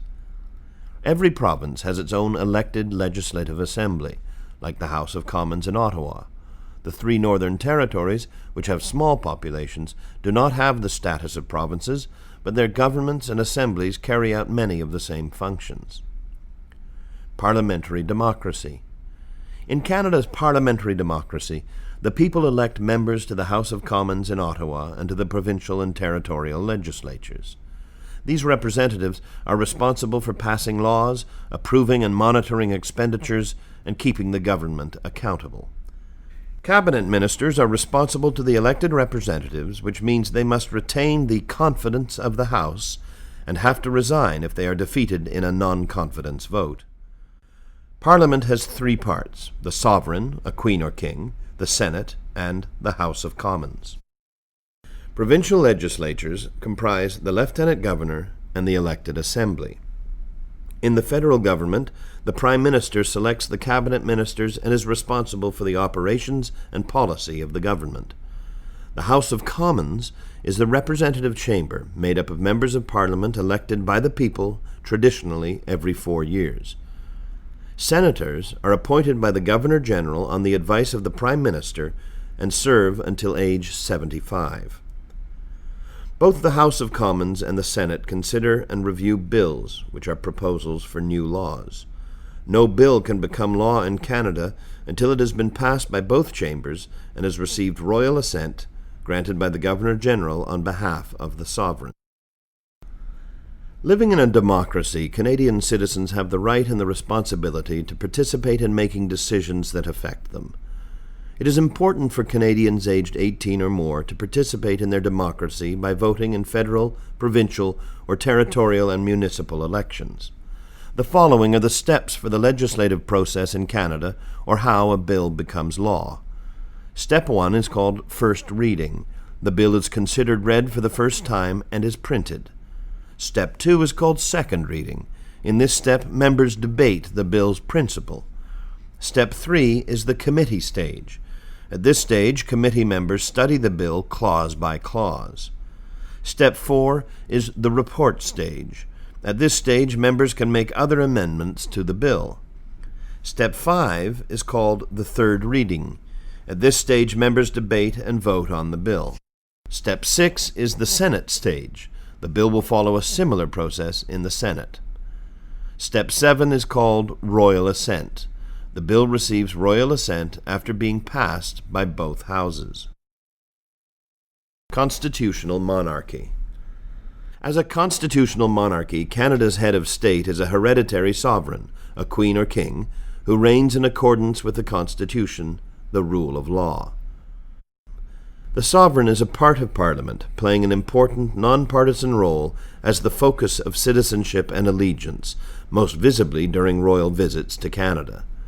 Her Majesty is a symbol of Canadian sovereignty, a guardian of constitutional freedoms, and a reflection of our history.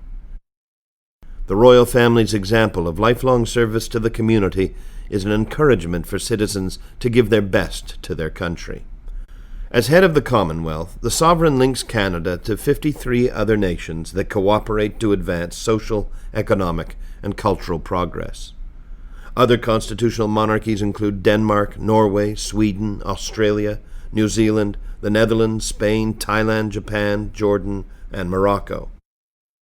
There is a clear distinction in Canada between the head of state, the sovereign, and the head of government, the Prime Minister, who actually directs the governing of the country. The sovereign is represented in Canada by the Governor-General, who is appointed by the sovereign on the advice of the Prime Minister, usually for 5 years. In each of the 10 provinces, the sovereign is represented by the Lieutenant Governor, who is appointed by the Governor-General on the advice of the Prime Minister, also normally for 5 years. The interplay between the 3 branches of governments, the executive, legislative, and judicial, which work together but also sometimes in creative tension, helps to secure the rights and freedoms of Canadians. Each provincial and territorial government has an elected legislature where provincial and territorial laws are passed. Depending on the province or territory, the members of the legislature are called members of the Legislative Assembly, or MLAs, members of the National Assembly, or MNAs, members of the Provincial Parliament, or MPPs, or members of the House of Assembly, or MHAs. In each province, the Premier has a role similar to that of the Prime Minister in the federal government, just as the Lieutenant Governor has a role similar to that of the Governor-General. In the three territories, the Commissioner represents the federal government and plays a ceremonial role. Caption: Image of the Governor-General David Johnston, Canada's 28th Governor-General since the Confederation. Canada's system of government. Parliament is comprised of three elements: the Sovereign, who is represented in Canada by the Governor-General, the Senate, which is appointed on the Prime Minister's recommendation, and the House of Commons, which is elected by voters. The three branches of government are the executive branch, the legislative branch, and the judicial branch. The executive branch consists of the Prime Minister and the Cabinet. The legislative branch consists of the Parliament. The judicial branch consists of the different levels of courts in Canada. At the highest level, there is the Supreme Court of Canada, which consists of 9 judges that are appointed by the Governor-General. The Federal Court of Canada and the provincial courts are also part of the judiciary. Federal elections. Canadians vote in elections for the people they want to represent them in the House of Commons. In each election, voters may re-elect the same members of the House of Commons or choose new ones. Members of the House of Commons are also known as Members of Parliament, or MPs. Under legislation passed by Parliament, federal elections must be held on the third Monday in October every 4 years following the most recent general election. The Prime Minister may ask the Governor-General to call an earlier election. Canada is divided into 308 electoral districts, also known as ridings or constituencies. An electoral district is a geographical area represented by a Member of Parliament, or MP. The citizens in each electoral district elect one MP who sits in the House of Commons to represent them, as well as all Canadians. Canadian citizens who are 18 years old or older may run in a federal election. The people who run for office are called candidates. There can be many candidates in an electoral district. The people in each electoral district vote for the candidate and political party of their choice. The candidate who receives the most votes becomes the MP for that electoral district. Voting. One of the privileges of Canadian citizenship is the right to vote.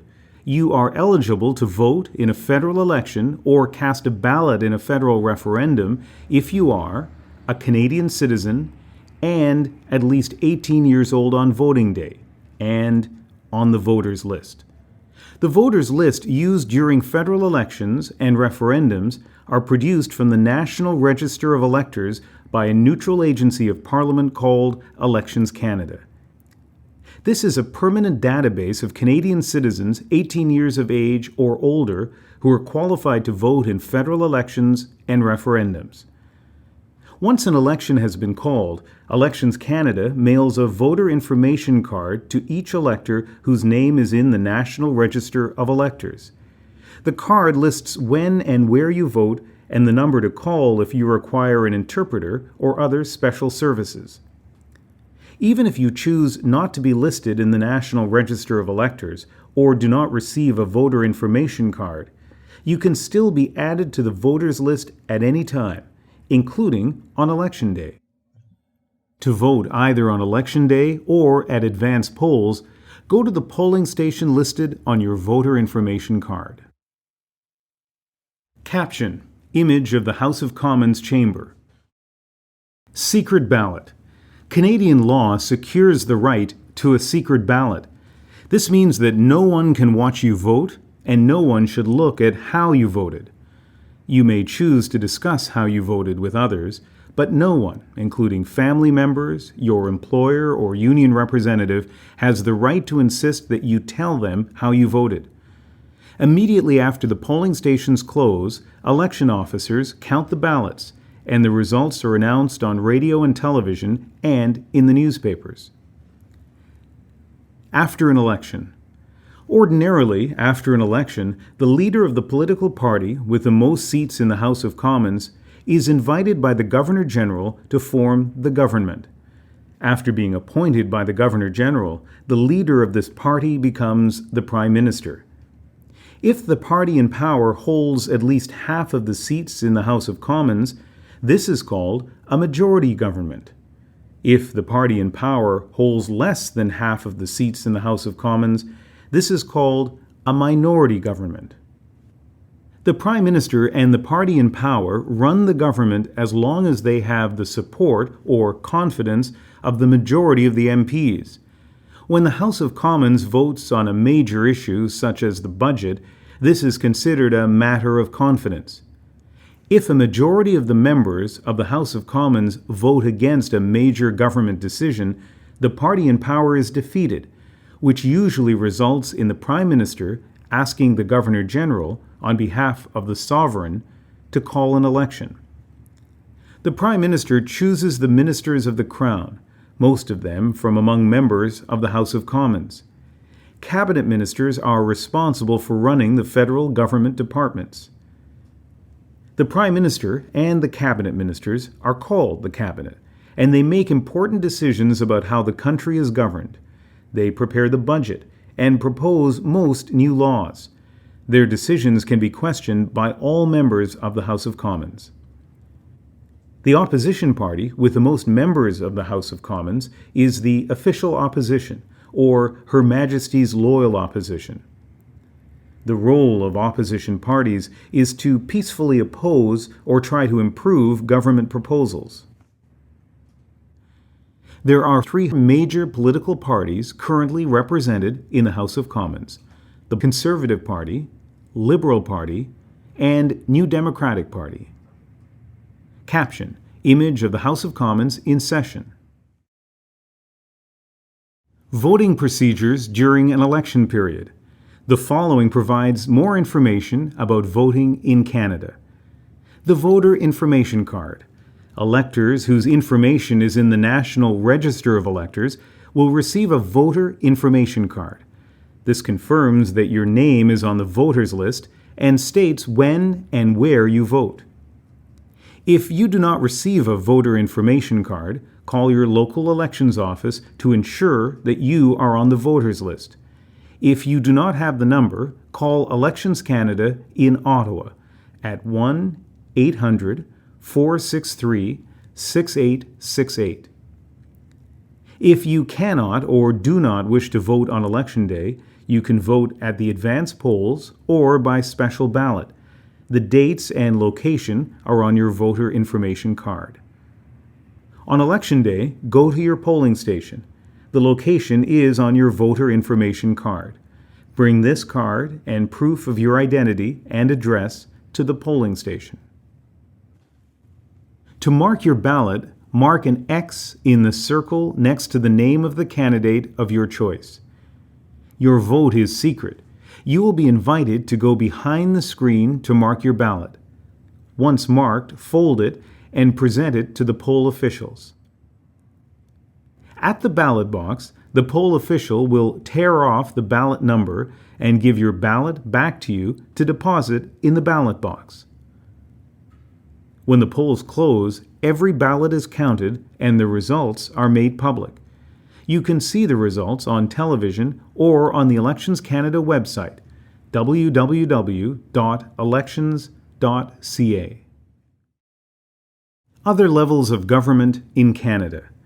Local or municipal government plays an important role in the lives of our citizens. Municipal governments usually have a council that passes laws, called bylaws, that affect only the local community. The council usually includes a mayor or a reeve and councillors or aldermen. Municipalities are normally responsible for urban or regional planning, streets and roads, sanitation, such as garbage removal, snow removal, firefighting, ambulance, and other emergency services, recreation facilities, public transit, and some local health and social services. Most major urban centers have municipal police forces.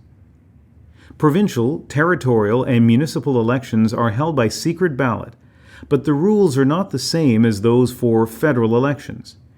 It is important to find out the rules for voting in provincial, territorial, and local elections so that you can exercise your right to vote.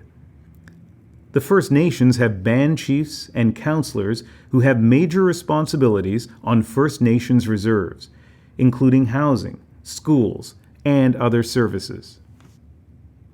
There is a number of provincial, regional, and national Aboriginal organizations that are a voice for First Nations, Métis, and Inuit people in their relationships with the federal, provincial, and territorial governments. The following information will help you understand the differences between federal, provincial, and territorial and municipal levels of government. At the federal government level, the elected officials are called Members of Parliament, or MPs.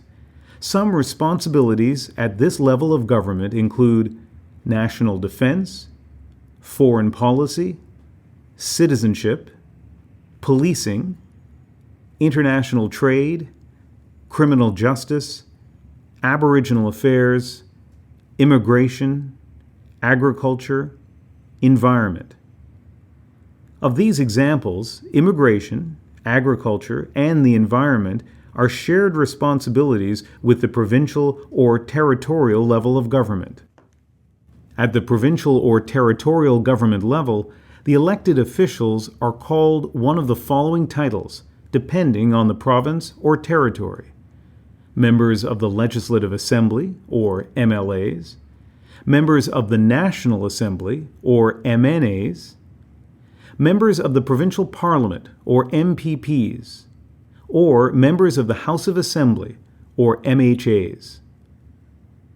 Some responsibilities at this level of government include education, healthcare, natural resources, highways, policing in Ontario and Quebec, property, and civil rights. At the municipal or local government level, the elected officials are called councillors or aldermen, and the senior elected official is called a mayor or reeve. Some responsibilities at this level of government include social and community health, recycling programs, transportation and utilities, snow removal, policing, firefighting, emergency services. Caption: Image of the Provincial Assembly in Charlottetown, Prince Edward Island. How much do you know about your government? The following are some questions that you can use to test your knowledge about your government. At the federal government level, who is Canada's head of state? What is the name of the representative of the Queen of Canada, the Governor General? What is the name of the Prime Minister, the head of government? What is the name of the political party in power? What is the name of the leader of the opposition? What is the name of the party representing Her Majesty's loyal opposition? What are the names of the other opposition parties and leaders? Who is your Member of Parliament, or MP, in Ottawa? What is your federal electoral district called? At the provincial government level, who is the Lieutenant Governor, the representative of the Queen in your province? Who is your Premier or head of government? What is the name of the provincial party in power? What are the names of the provincial opposition parties and leaders? Who is your provincial representative?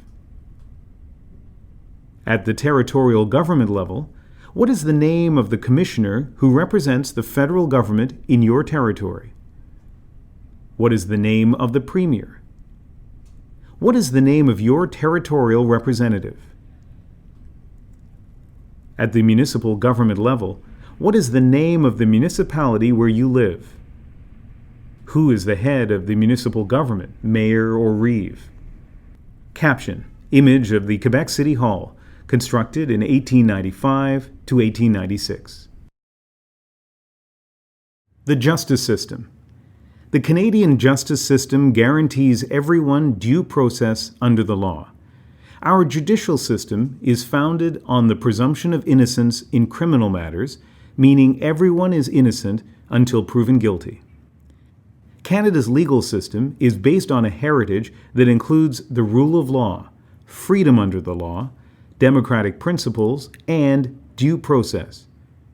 Due process is the principle that the government must respect all of the legal rights a person is entitled to under the law. Canada is governed by an organized system of laws. These laws are the written rules intended to guide people in our society. They are made by elected representatives. The courts settle disputes and the police enforce the laws. The law in Canada applies to everyone, including judges, politicians, and the police. Our laws are intended to provide order in society and a peaceful way to settle disputes and to express the values and beliefs of Canadians. Caption: Image of the scales of justice from the Vancouver Law Courts, with the caption, "The blindfolded Lady Justice symbolizes the impartial manner in which our laws are administered, blind to all considerations but the facts." Caption: Image of a border guard with a sniffer dog inspecting the trunk of a car at the Canada-US border. Courts. The Supreme Court of Canada is our country's highest court. The Federal Court of Canada deals with matters concerning the federal government. In most provinces, there is an appeal court and a trial court, sometimes called the Court of Queen's Bench or the Supreme Court. There are also provincial courts for lesser offenses, family courts, traffic courts, and small claims courts for civil cases involving small sums of money. Police. The police are there to keep people safe and to enforce the law. You can ask the police for help in all kinds of situations. If there's been an accident, if someone has stolen something from you, if you're a victim of assault, if you see a crime taking place, or if someone you know has gone missing. There are different types of police in Canada. There are provincial police forces in Ontario and Quebec, and municipal police departments in all provinces.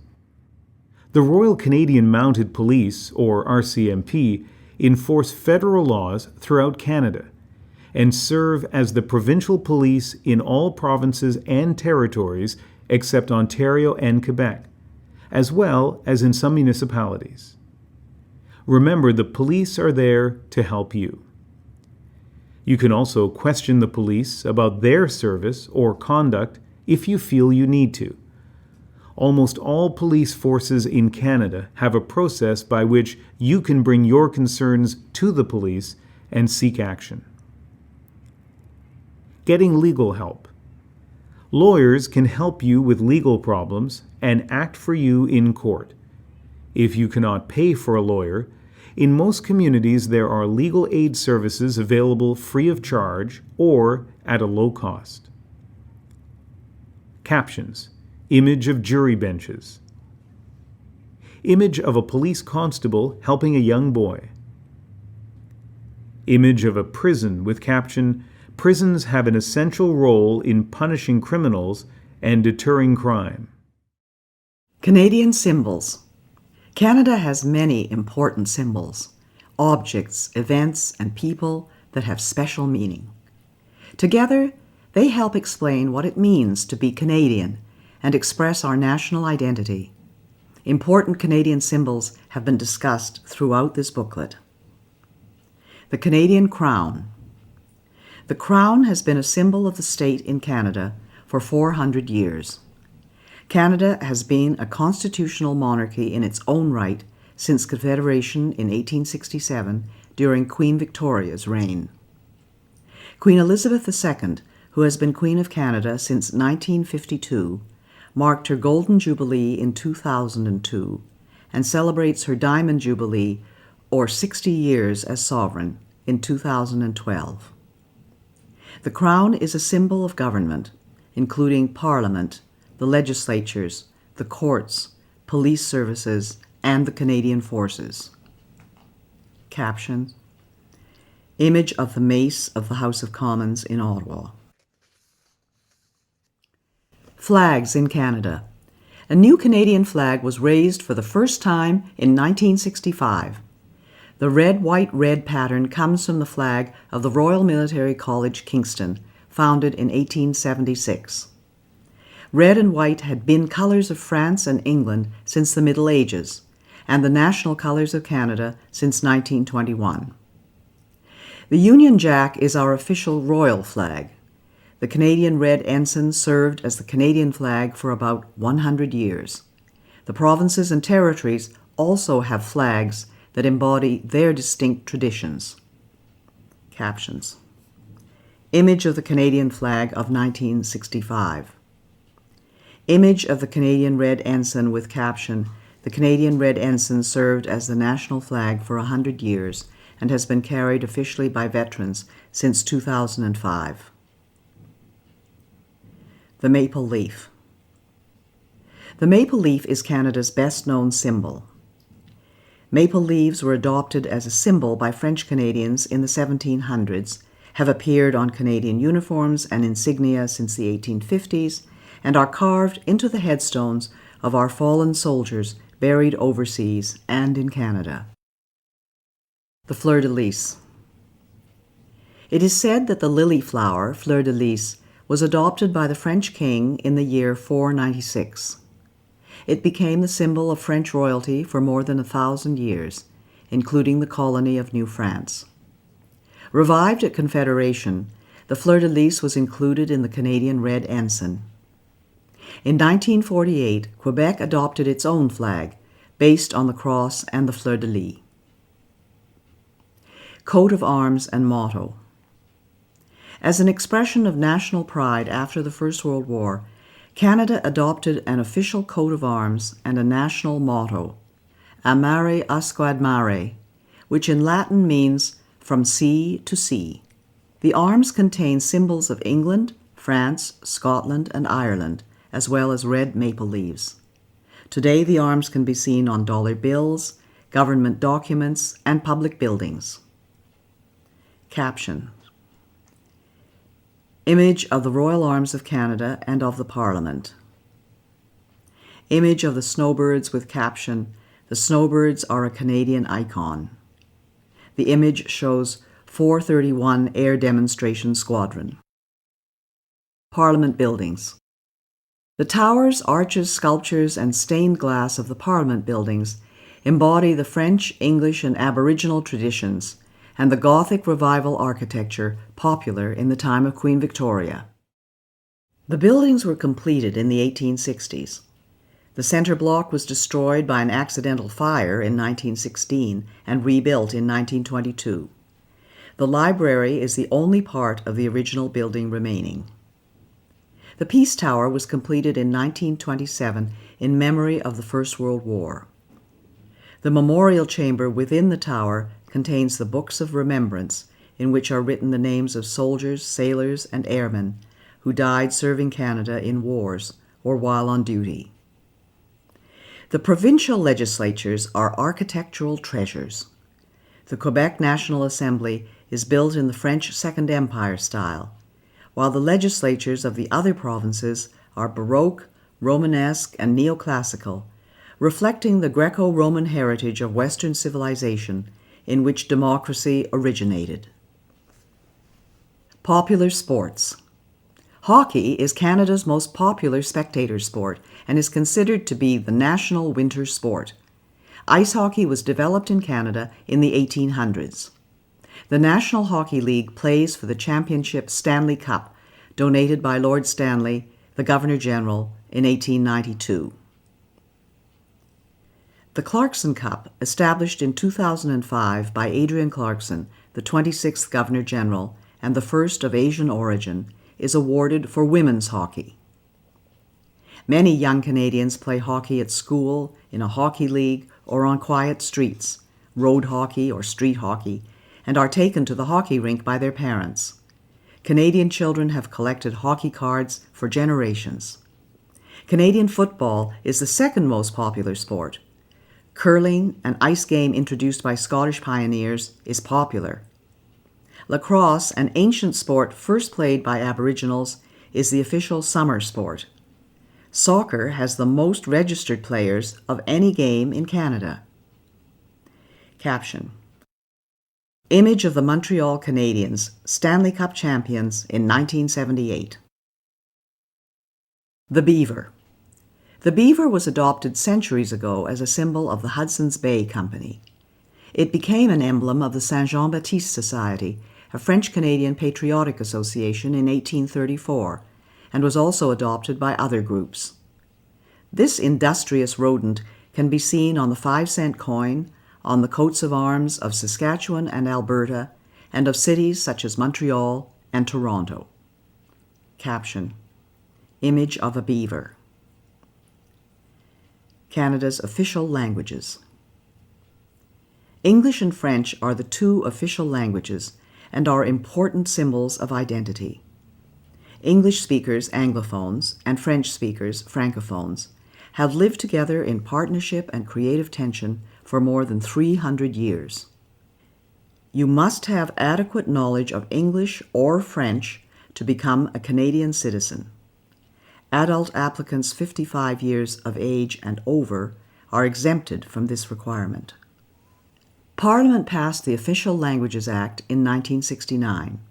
It has three main objectives: establish equality between French and English in Parliament, the Government of Canada, and institutions subject to the Act; maintain and develop official language minority communities in Canada; and promote equality of French and English in Canadian society. Caption: Image of the Royal Canadian Mounted Police in Ottawa. National Anthem. O Canada was proclaimed as the national anthem in 1980. It was first sung in Quebec City in 1880. French and English Canadians sing different words to the national anthem. O Canada, our home and native land, true patriot love in all thy sons command. With glowing hearts we see thee rise, the true north strong and free. From far and wide, O Canada, we stand on guard for thee. God keep our land, glorious and free. O Canada, we stand on guard for thee. O Canada, we stand on guard for thee. O Canada, terre de nos aïeux, ton front est ceint de fleurons glorieux, car ton bras sait porter l'épée, il sait porter la croix. Ton histoire est une épopée des plus brillants exploits, et ta valeur, de foi trompée, protégera nos foyers et nos droits, protégera nos foyers et nos droits. Royal Anthem. The Royal Anthem of Canada, God Save the Queen, or King, can be played or sung on any occasion when Canadians wish to honor the sovereign. God Save the Queen. God save our gracious Queen, long live our noble Queen, God save the Queen. Send her victorious, happy and glorious, long to reign over us, God save the Queen. Dieu protège la reine. Dieu protège la reine de sa main souveraine. Vive la reine, qu'un règne glorieux, long et victorieux, ronde son peuple heureux. Vive la reine. The Order of Canada and other honors. All countries have ways to recognize outstanding citizens. Official awards are called honors, consisting of orders, decorations, and medals. After using British honors for many years, Canada started its own honors system with the Order of Canada in 1967, the centennial of Confederation. If you know of fellow citizens who you think are worthy of recognition, you are welcome to nominate them. Information on nominations for many of these honors can be found at www.gg.ca/document.aspx?ID = 70 $LAN = ENG. Caption. Image of Oscar Peterson with caption: Jazz pianist Oscar Peterson receives the Order of Canada from Roland Michener, the 20th Governor-General, in 1973. In the center are Nora Michener and a portrait of Vincent Massey, the 18th Governor General. The Victoria Cross. The Victoria Cross, VC, is the highest honor available to Canadians and is awarded for the most conspicuous bravery, a daring or preeminent act of valor or self-sacrifice, or extreme devotion to duty in the presence of the enemy. The VC has been awarded to 96 Canadians since 1854. 6 recipients are included below with their images. Then Lieutenant Alexander Roberts Dunn, born in present-day Toronto, served in the British Army in the charge of the Light Brigade at Balaclava, 1854, in the Crimean War, and was the first Canadian to be awarded the Victoria Cross. Able seaman William Hall of Horton, Nova Scotia, whose parents were American slaves, was the first black man to be awarded the VC for his role in the Siege of Lucknow during the Indian Rebellion of 1857. Corporal Philip Konowal, born in Ukraine, showed exceptional courage in the Battle of Hill 70 in 1917 and became the first member of the Canadian Corps not born in the British Empire to be awarded the VC. Flying ace Captain Billy Bishop, born in Owen Sound, Ontario, earned the VC in the Royal Flying Corps during the First World War and was later an honorary Air Marshal of the Royal Canadian Air Force. Captain Paul Triquet of Cabano, Quebec, earned the VC leading his men and a handful of tanks in the attack on Casa Berardi in Italy in 1943 during the Second World War, and was later a brigadier.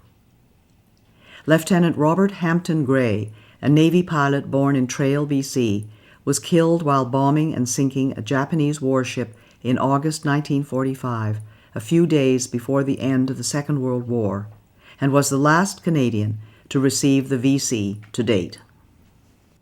National public holidays and other important dates. The following are some national holidays and important dates in Canada. New Year's Day is January 1st. Sir John A. Macdonald Day is January 11th. Good Friday is the Friday immediately preceding Easter Sunday. Easter Monday is the Monday immediately following Easter Sunday. Vimy Day is April 9th. Victoria Day is the Monday preceding May 25th, which is the Sovereign's birthday. Fête Nationale is a holiday celebrated in Quebec on June 24th, which is the feast of St. John the Baptist. Canada Day is July 1st. Labor Day is the first Monday of September. Thanksgiving Day is the second Monday of October. Remembrance Day is November 11th. Sir Wilfrid Laurier Day is November 20th. Christmas Day is December 25th. Boxing Day is December 26th. Canada's economy, a trading nation.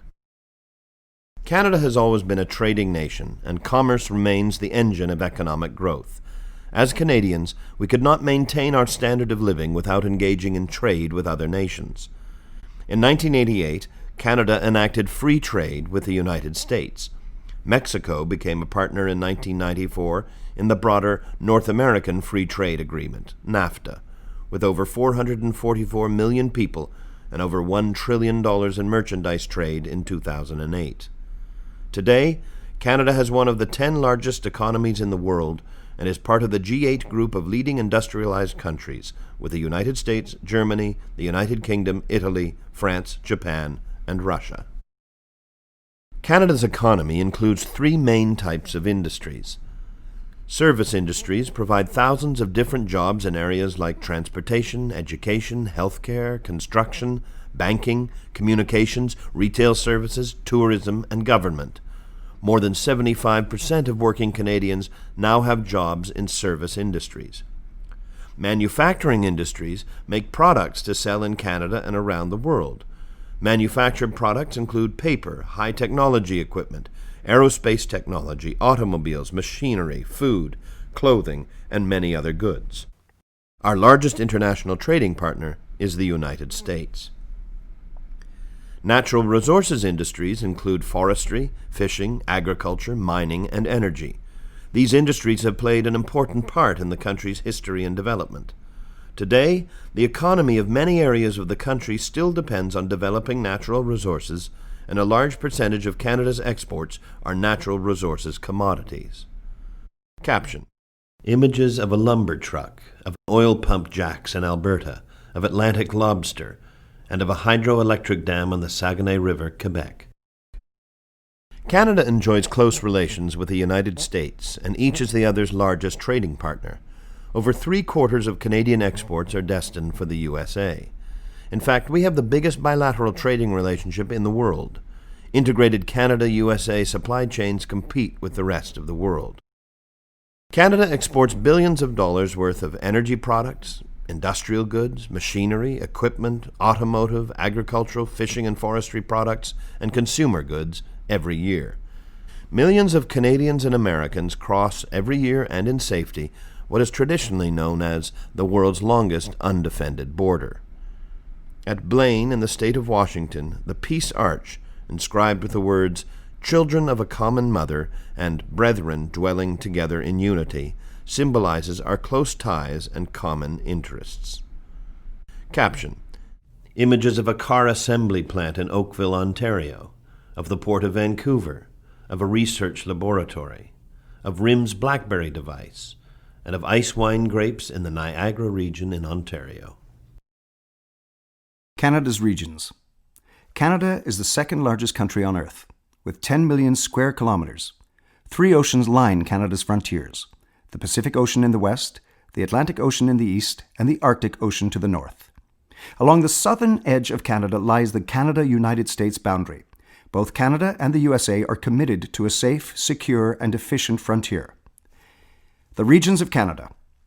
Canada includes many different geographical areas and 5 distinct regions, which are the Atlantic Provinces, Central Canada, the Prairie Provinces, the West Coast, and the Northern Territories. The national capital. Ottawa, located on the Ottawa River, was chosen as the capital in 1857 by Queen Victoria, the great-great-grandmother of Queen Elizabeth II. Today, it is Canada's 4th largest metropolitan area. The National Capital Region, 4,700 square kilometers surrounding Ottawa, preserves and enhances the area's built heritage and natural environment. Caption: Image of the Ottawa's Rideau Canal with caption: Ottawa's Rideau Canal, once a military waterway, is now a tourist attraction and winter skateway. Provinces and territories. Canada has 10 provinces and 3 territories. Each province and territory has its own capital city. You should know the capital of your province or territory as well as that of Canada. Population. Canada has a population of about 34 million people. While the majority live in cities, Canadians also live in small towns, rural areas, and everywhere in between. Caption: Images of the Banff National Park in Alberta and of Peggy's Cove Harbour in Nova Scotia. The following list identifies the capital cities in each province and territory.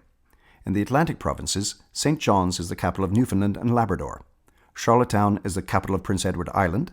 Halifax is the capital of Nova Scotia, and Fredericton is the capital of New Brunswick. In central Canada, Quebec City is the capital of Quebec. Toronto is the capital of Ontario.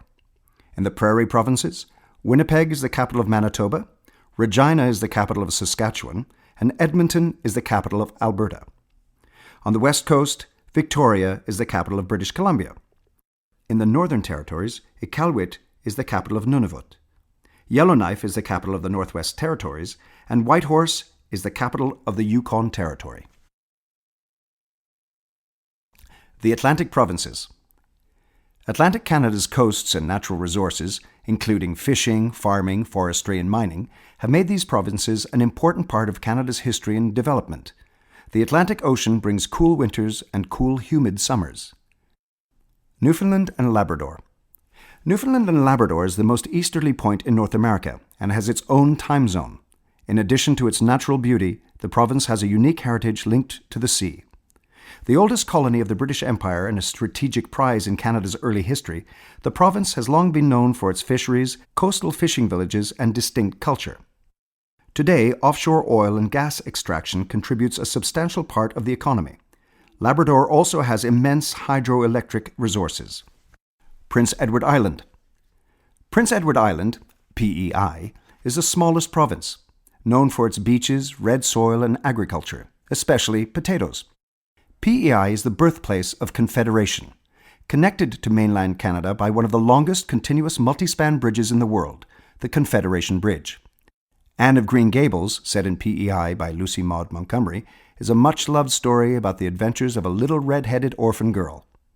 Nova Scotia. Nova Scotia is the most populous Atlantic province, with a rich history as the gateway to Canada. Known for the world's highest tides in the Bay of Fundy, the province's identity is linked to shipbuilding, fisheries, and shipping. As Canada's largest east coast port, deep water and ice-free, the capital, Halifax, has played an important role in Atlantic trade and defense and is home to Canada's largest naval base. Nova Scotia has a long history of coal mining, forestry, and agriculture. Today, there is also offshore oil and gas exploration. The province's Celtic and Gaelic traditions sustain a vibrant culture.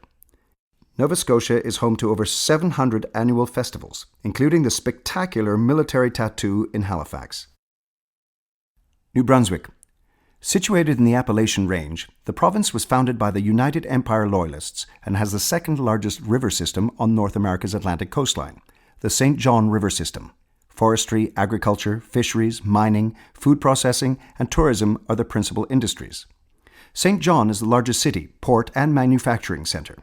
Moncton is the principal Francophone Acadian center, and Fredericton the historic capital.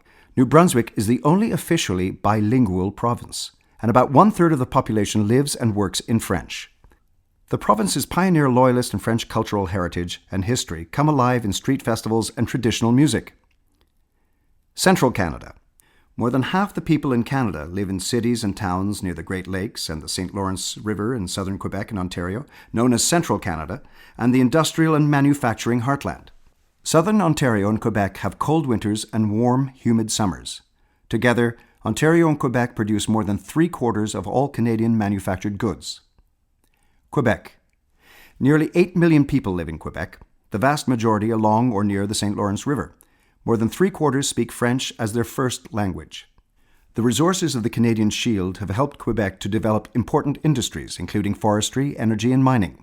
Quebec is Canada's main producer of pulp and paper. The province's huge supply of fresh water has made it Canada's largest producer of hydroelectricity. Quebecers are leaders in cutting-edge industries such as pharmaceuticals and aeronautics. Quebec films, music, literary works, and food have international stature, especially in La Francophonie, an association of French-speaking nations. Montreal, Canada's second-largest city and the second-largest mainly French-speaking city in the world after Paris, is famous for its cultural diversity. Ontario. At more than 12 million, the people of Ontario make up more than one-third of Canadians. The large and culturally diverse population, natural resources, and strategic location contribute to a vital economy. Toronto is the largest city in Canada and the country's main financial centre. Many people work in the service or manufacturing industries, which produce a large percentage of Canada's exports. The Niagara region is known for its vineyards, wines, and fruit crops. Ontario farmers raise dairy and beef cattle, poultry, and vegetable and grain crops. Founded by United Empire Loyalists, Ontario also has the largest French-speaking population outside of Quebec, with a proud history of preserving their language and culture. There are 5 Great Lakes located between Ontario and the United States: Lake Ontario, Lake Erie, Lake Huron, Lake Michigan in the USA, and Lake Superior, the largest freshwater lake in the world. Prairie provinces. Manitoba, Saskatchewan, and Alberta are the prairie provinces, rich in energy resources and some of the most fertile farmland in the world. The region is mostly dry with cold winters and hot summers. Manitoba. Manitoba's economy is based on agriculture, mining, and hydroelectric power generation. The province's most populous city is Winnipeg, whose Exchange District includes the most famous street intersection in Canada, Portage and Main. Winnipeg's French Quarter, Saint-Boniface, has Western Canada's largest Francophone community at 45,000 people. Manitoba is also an important centre of Ukrainian culture, with 14% reporting Ukrainian origins, and the largest Aboriginal population of any province at over 15%. Saskatchewan. Saskatchewan, once known as the breadbasket of the world and the wheat province, has 40% of the arable land in Canada and is the country's largest producer of grains and oilseeds. It also boasts the world's richest deposits of uranium and potash used in fertilizer and produces oil and natural gas. Regina, the capital, is home to the Training Academy of the Royal Canadian Mounted Police. Saskatoon, the largest city, is the headquarters of the mining industry and an important educational, research, and technology centre. Alberta. Alberta is the most populous prairie province. The province and the world-famous Lake Louise in the Rocky Mountains were both named after Princess Louise Caroline Alberta, fourth daughter of Queen Victoria. Alberta has 5 national parks, including Banff National Park, established in 1885. The rugged Badlands house some of the world's richest deposits of prehistoric fossils and dinosaur finds. Alberta is the largest producer of oil and gas, and the oil sands in the north are being developed as a major energy source. Alberta is also renowned for agriculture, especially for the vast cattle ranches that make Canada one of the world's major beef producers. The West Coast. British Columbia is known for its majestic mountains and as Canada's Pacific Gateway. The Port of Vancouver, Canada's largest and busiest, handles billions of dollars in goods traded around the world. Warm air streams from the Pacific Ocean gives the BC coast a temperate climate. British Columbia. British Columbia, or BC, on the Pacific coast, is Canada's westernmost province, with a population of 4 million. The Port of Vancouver is our gateway to the Asia-Pacific. About 1/2 of all the goods produced in BC are forestry products, including lumber, newsprint, and pulp and paper products, the most valuable forestry industry in Canada. BC is also known for mining, fishing, and the fruit orchards and wine industry of the Okanagan Valley. BC has the most extensive park system in Canada, with approximately 600 provincial parks. The province's large Asian communities have made Chinese and Punjabi the most spoken languages in the cities after English. The capital, Victoria, is a tourist centre and headquarters of the Navy's Pacific Fleet. The Northern Territories. The Northwest Territories, Nunavut, and Yukon contain 1/3 of Canada's landmass but have a population of only 100,000 people. There are gold, lead, copper, diamond, and zinc mines. Oil and gas deposits are being developed. The North is often referred to as the land of the midnight sun because at the height of summer, daylight can last up to 24 hours. In the winter, the sun disappears and darkness sets in for 3 months. The Northern Territories have long, cold winters and short, cool summers. Much of the North is made up of tundra, the vast rocky Arctic plain. Because of the cold Arctic climate, there are no trees on the tundra and the soil is permanently frozen. Some continue to earn a living by hunting, fishing, and trapping. Inuit art is sold throughout Canada and around the world. Yukon. Thousands of miners came to the Yukon during the gold rush of the 1890s. As celebrated in the poetry of Robert W. Service, mining remains a significant part of the economy. The White Pass and Yukon Railway opened from Skagway in neighboring Alaska to the territorial capital, Whitehorse, in 1900, and provides a spectacular tourist excursion across precipitous passes and bridges. Yukon holds the record for the coldest temperature ever recorded in Canada, -63 degrees Celsius. Caption. Images of Mount Logan and Sir William Logan with caption. Mount Logan, located in the Yukon, is the highest mountain in Canada. It is named in honor of Sir William Logan, a world-famous geologist, born in Montreal in 1798 to Scottish immigrant parents. Logan founded and directed the Geological Survey of Canada from 1842 to 1869 and is considered one of Canada's greatest scientists. Northwest Territories. The Northwest Territories, NWT, were originally made up in 1870 from Rupert's Land and the Northwestern Territory. The capital, Yellowknife, with a population of 20,000, is called the Diamond Capital of North America. More than half the population is Aboriginal, Dene, Inuit, and Métis. The Mackenzie River, at 4,200 kilometers, is the second longest river system in North America after the Mississippi and drains an area of 1.8 million square kilometers. Nunavut. Nunavut, meaning our land in Inuktitut, was established in 1999 from the eastern part of the Northwest Territories, including all of the former district of Keewatin. The capital is Iqaluit, formerly Frobisher Bay, named after the English explorer Martin Frobisher, who penetrated the uncharted Arctic for Queen Elizabeth I in 1576. The 19-member Legislative Assembly chooses a premier and ministers by consensus. The population is about 85% Inuit, and Inuktitut is an official language and the first language in schools. Captions. Image of an Inuit boy in Nunavut. Image of a caribou with caption. The caribou, also called reindeer, is a popular game for hunters and a symbol of Canada's north. The Canadian Rangers. Canada's vast north brings security and sovereignty challenges. Dealing with harsh weather conditions in an isolated region, the Canadian Rangers, part of the Canadian Forces Reserves, militia, play a key role. Drawing on Indigenous knowledge and experience, the Rangers travel by snowmobile in the winter and all-terrain vehicles in the summer from Resolute to the magnetic North Pole and keep the flag flying in Canada's Arctic. Study questions. One of the basic requirements of citizenship is to demonstrate that you have adequate knowledge of Canada. The citizenship test is used to assess your knowledge of Canada and the rights and responsibilities of being a citizen in Canada. All the citizenship test questions are based on information provided in this study guide. You will be asked about facts and ideas presented in the guide. The following questions are similar to the questions that are found on the citizenship test. Use these questions to prepare for your test. All the answers can be found in this study guide. What are the 3 responsibilities of citizenship? A. Being loyal to Canada, recycling newspapers, serving in the Navy, Army, or Air Force. B. Obeying the law, taking responsibility for oneself and one's family, serving on a jury.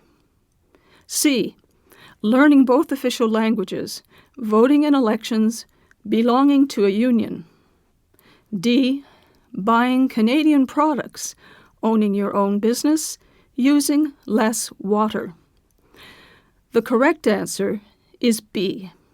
Obeying the law, taking responsibility for oneself and one's family, serving on a jury. What is the meaning of the Remembrance Day poppy? A. To remember our sovereign, Queen Elizabeth II. B. To celebrate Confederation. C. To honor prime ministers who have died. D. To remember the sacrifice of Canadians who have served or died in wars up to the present day. The correct answer is D. To remember the sacrifice of Canadians who have served or died in wars up to the present day. 3. How are members of Parliament chosen? A. They are appointed by the United Nations. B. They are chosen by the provincial premiers. C. They are elected by voters in their local constituency or riding. D. They are elected by landowners and police chiefs. The correct answer is C. They are elected by voters in their local constituency or riding. Other study questions. The following are some other study questions that you can use to prepare for the citizenship test. Name 2 key documents that contain our rights and freedoms. Identify 4 rights that Canadians enjoy. Name 4 fundamental freedoms that Canadians enjoy. What is meant by the equality of women and men? What are some examples of taking responsibility for yourself and your family? Who were the founding peoples of Canada? Who are the Métis? What does the word Inuit mean? What is meant by the term responsible government? Who was Sir Louis Hippolyte Lafontaine? What did the Canadian Pacific Railway symbolize? What does Confederation mean? What is the significance of the discovery of insulin by Sir Frederick Banting and Charles Best? What does it mean to say that Canada is a constitutional monarchy? What are the three branches of government? What is the difference between the role of the Queen and that of the Prime Minister? What is the highest honor that Canadians can receive? When you go to vote on Election Day, what do you do? Who is entitled to vote in Canadian federal elections? In Canada, are you obliged to tell other people how you voted? After an election, which party forms the government? Who is your member of Parliament? What are the three levels of government? What is the role of the courts in Canada? In Canada, are you allowed to question the police about their service or conduct? Name 2 Canadian symbols. What provinces are referred to as the Atlantic provinces? What is the capital of the province or territory that you live in? For more information about Canadian citizenship, you can obtain citizenship application information and take advantage of the many resources that are available by telephone. For all areas within Canada, the toll-free call centre number is 1-888-242-2100. Online, you can visit the Citizenship and Immigration website at www.cic.gc.ca.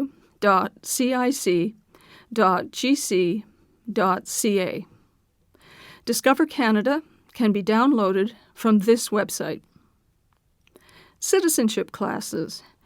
To obtain more information about citizenship classes, contact schools and colleges in your area. Go to your local library or community center. Contact local settlement agencies or ethnocultural associations. For more information about Canada, ask a librarian to help you find books and videos about Canada.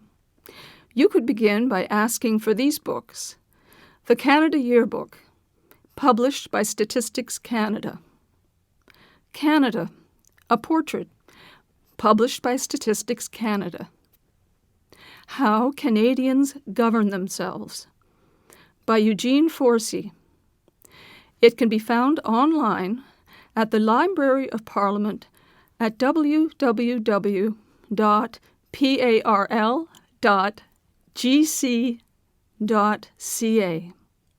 The Canadian Encyclopedia, including the Youth Encyclopedia of Canada, www.thecanadianencyclopedia.com.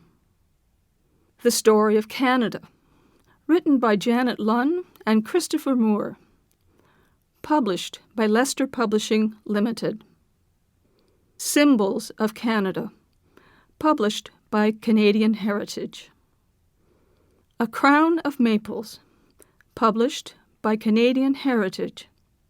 Canada, A People's History, Canadian Broadcasting Corporation. Canada's History, published by Canada's National History Society. Kayak, Canada's history magazine for kids, published by Canada's National History Society. For more information about federal programs and services, you can obtain information about Canada by telephone or on the Internet. By telephone, call toll-free 1-800-O-Canada, 1-800-622-6232, or 1-800-465-7735 TTY. Internet. The Government of Canada website contains information about many government programs and services. It can be found at www.canada.gc.ca. The following are other websites of interest that provide information on topics found in this guide. Websites about Canada. The Crown and Governor-General, www.gg.ca. Canadian Heritage, www.pch.gc.ca.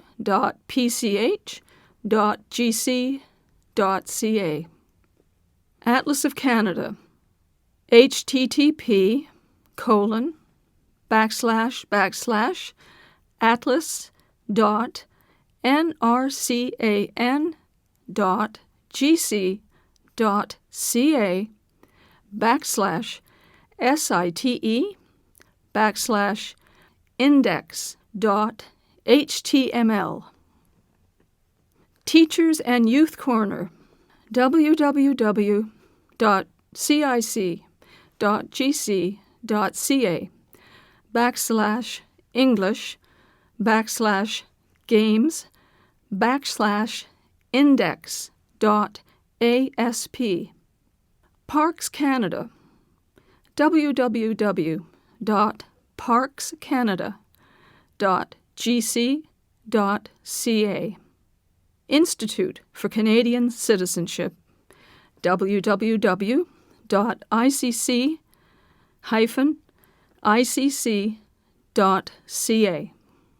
The Historica Dominion Institute, www.historica-dominion.ca.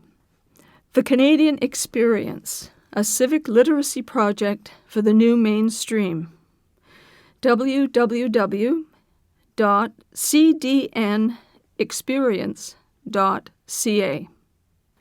Websites about Canadian history. Canadian Confederation, www.collectionscanada.gc.ca/confederation/index-e.html. Confederation for Kids, www.confederation/kids/index-e.html. First Among Equals, the Prime Minister in Canadian Life and Politics, www.collectionscanada.gc.ca/Prime Ministers. Virtual Museum of Canada, www.virtualmuseum.ca. Canadian War Museum, www.warmuseum.ca.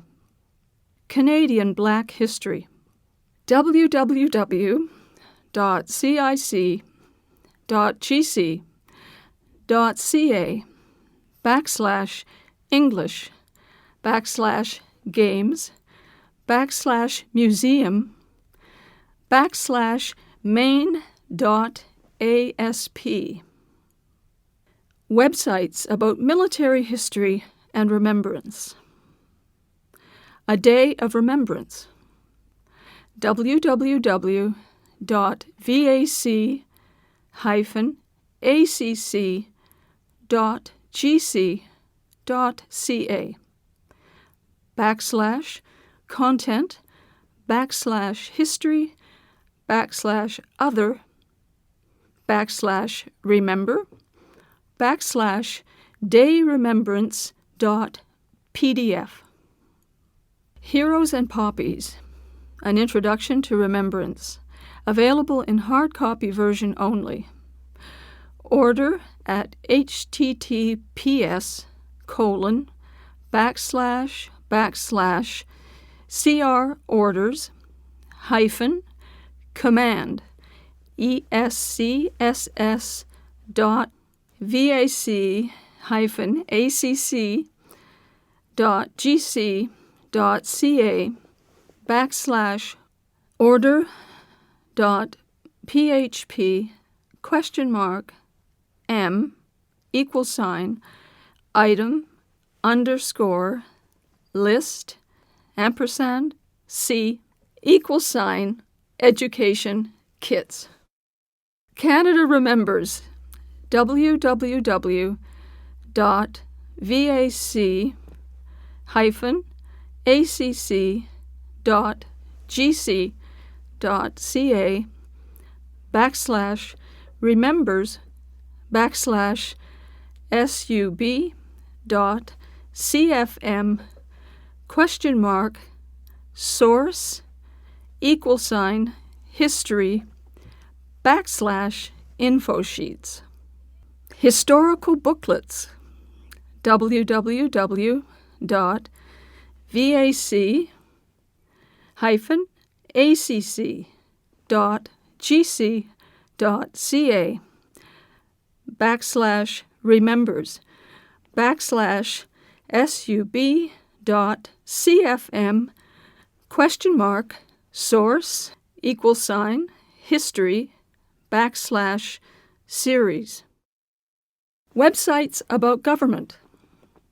Parliament of Canada www.parl.gc.ca I Can Vote www.elections.ca backslash content underscore youth.asp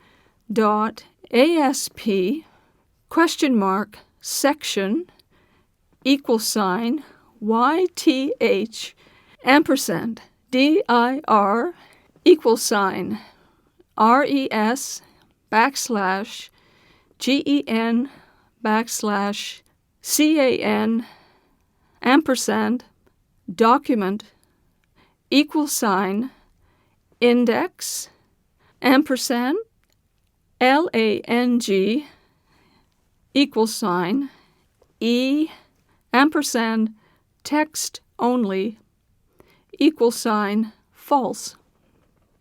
Canada's system of justice www.justice.gc.ca backslash ENG backslash DEPT hyphen MIN backslash PUB backslash JUST. Websites about geography. Geography quizzes. http://atlas.nrcan.gc.ca backslash site backslash English backslash learning resources backslash quizzes backslash index.html. Websites about creating a greener Canada. Sustainable development. www.pc.gc.ca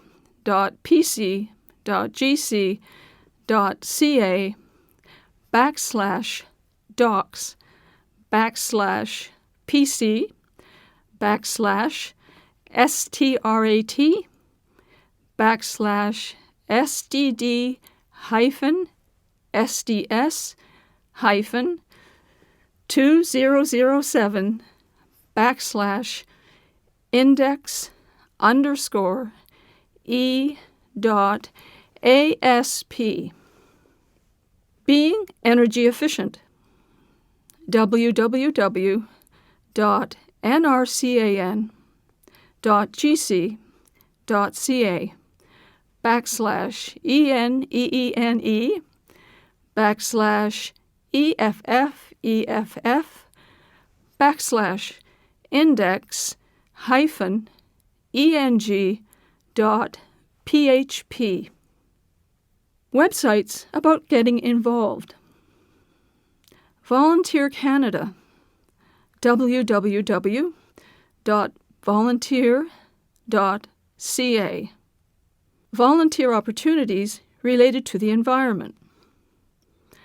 www.ec.gc.ca/EN#N=(0FD21F)B8-1. Websites about travel in Canada.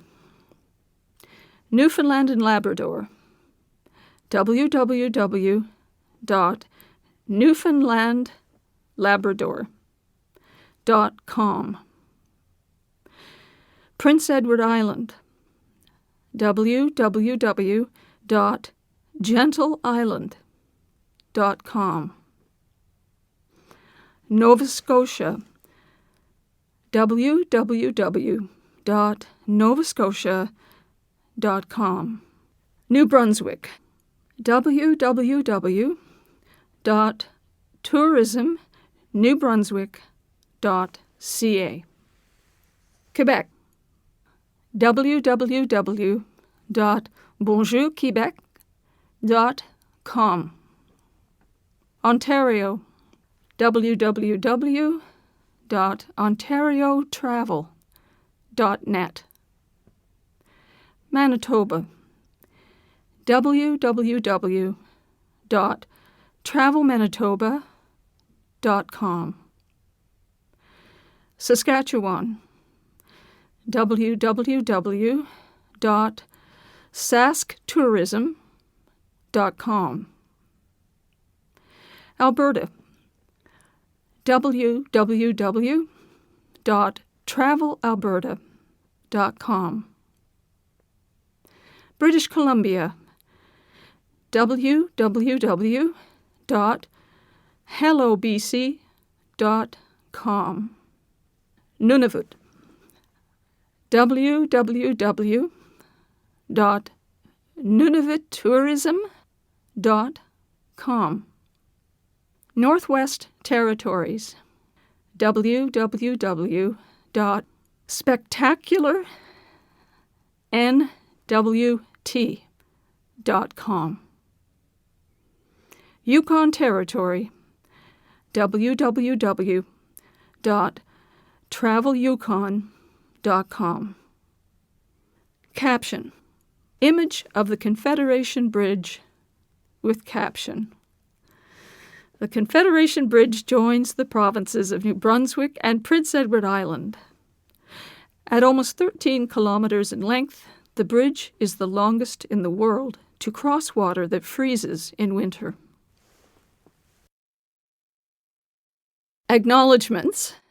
The following Government of Canada departments and agencies were involved in the development of Discover Canada: Canadian Heritage, Canadian Human Rights Commission, Citizenship and Immigration Canada, Office of the Commissioner of Official Languages, Elections Canada, Environment Canada, Indian and Northern Affairs Canada, Industry Canada, Justice Canada, Library and Archives Canada, Library of Parliament, Natural Resources Canada, Parks Canada, Veterans Affairs Canada.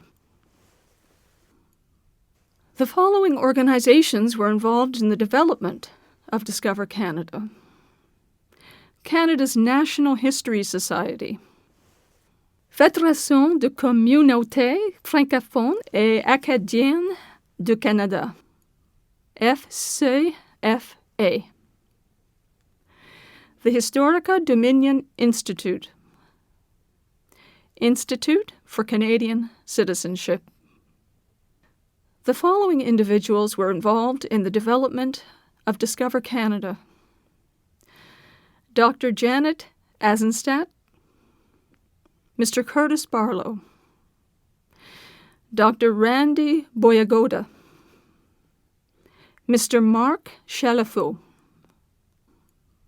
General Jean de Castellan, the Right Honourable Adrian Clarkson, Mr. Andrew Cohen, Mr. Alex Colville, Ms. Anne Dadson, Dr. Xavier Gelina, Dr. Jack Granatstein, Mr. Rudyard Griffiths, Dr. Linda Haverstock, Dr. Peter Henshaw, Dr. D. Michael Jackson, Senator Serge Joel, Dr. Margaret McMillan, Dr. Christopher McCreary, Mr. James Marsh, Father Jacques Monet, Dr. Jim Miller, Ms. Deborah Morrison, Dr. Desmond Morton, Mr. Bernard Potier, Mr. Colin Robertson, Dr. John Ralston Saul. Authorities. The following are the legal authorities under which Canada's citizenship program is administered. Section 5 of the Citizenship Act. Section 5, subsection 1. The Minister shall grant citizenship to any person who has an adequate knowledge of Canada and the responsibilities and privileges of citizenship. Section 15 of the Citizenship Regulations. Knowledge of Canada and citizenship criteria. Section 15, subsection 1. A person is considered to have an adequate knowledge of Canada if they demonstrate, based on their responses to questions prepared by the Minister, that they know the national symbols of Canada and have a general understanding of the following subjects. A. The chief characteristics of Canadian political and military history. B. The chief characteristics of Canadian social and cultural history. C. The chief characteristics of Canadian physical and political geography. D. The chief characteristics of the Canadian system of government as a constitutional monarchy. And E. Characteristics of Canada other than those referred to in paragraphs A to D. Section 15, subsection 2.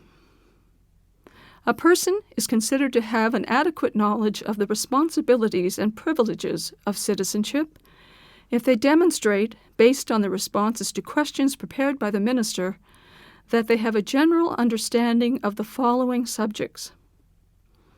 A. Participation in the Canadian democratic process. B.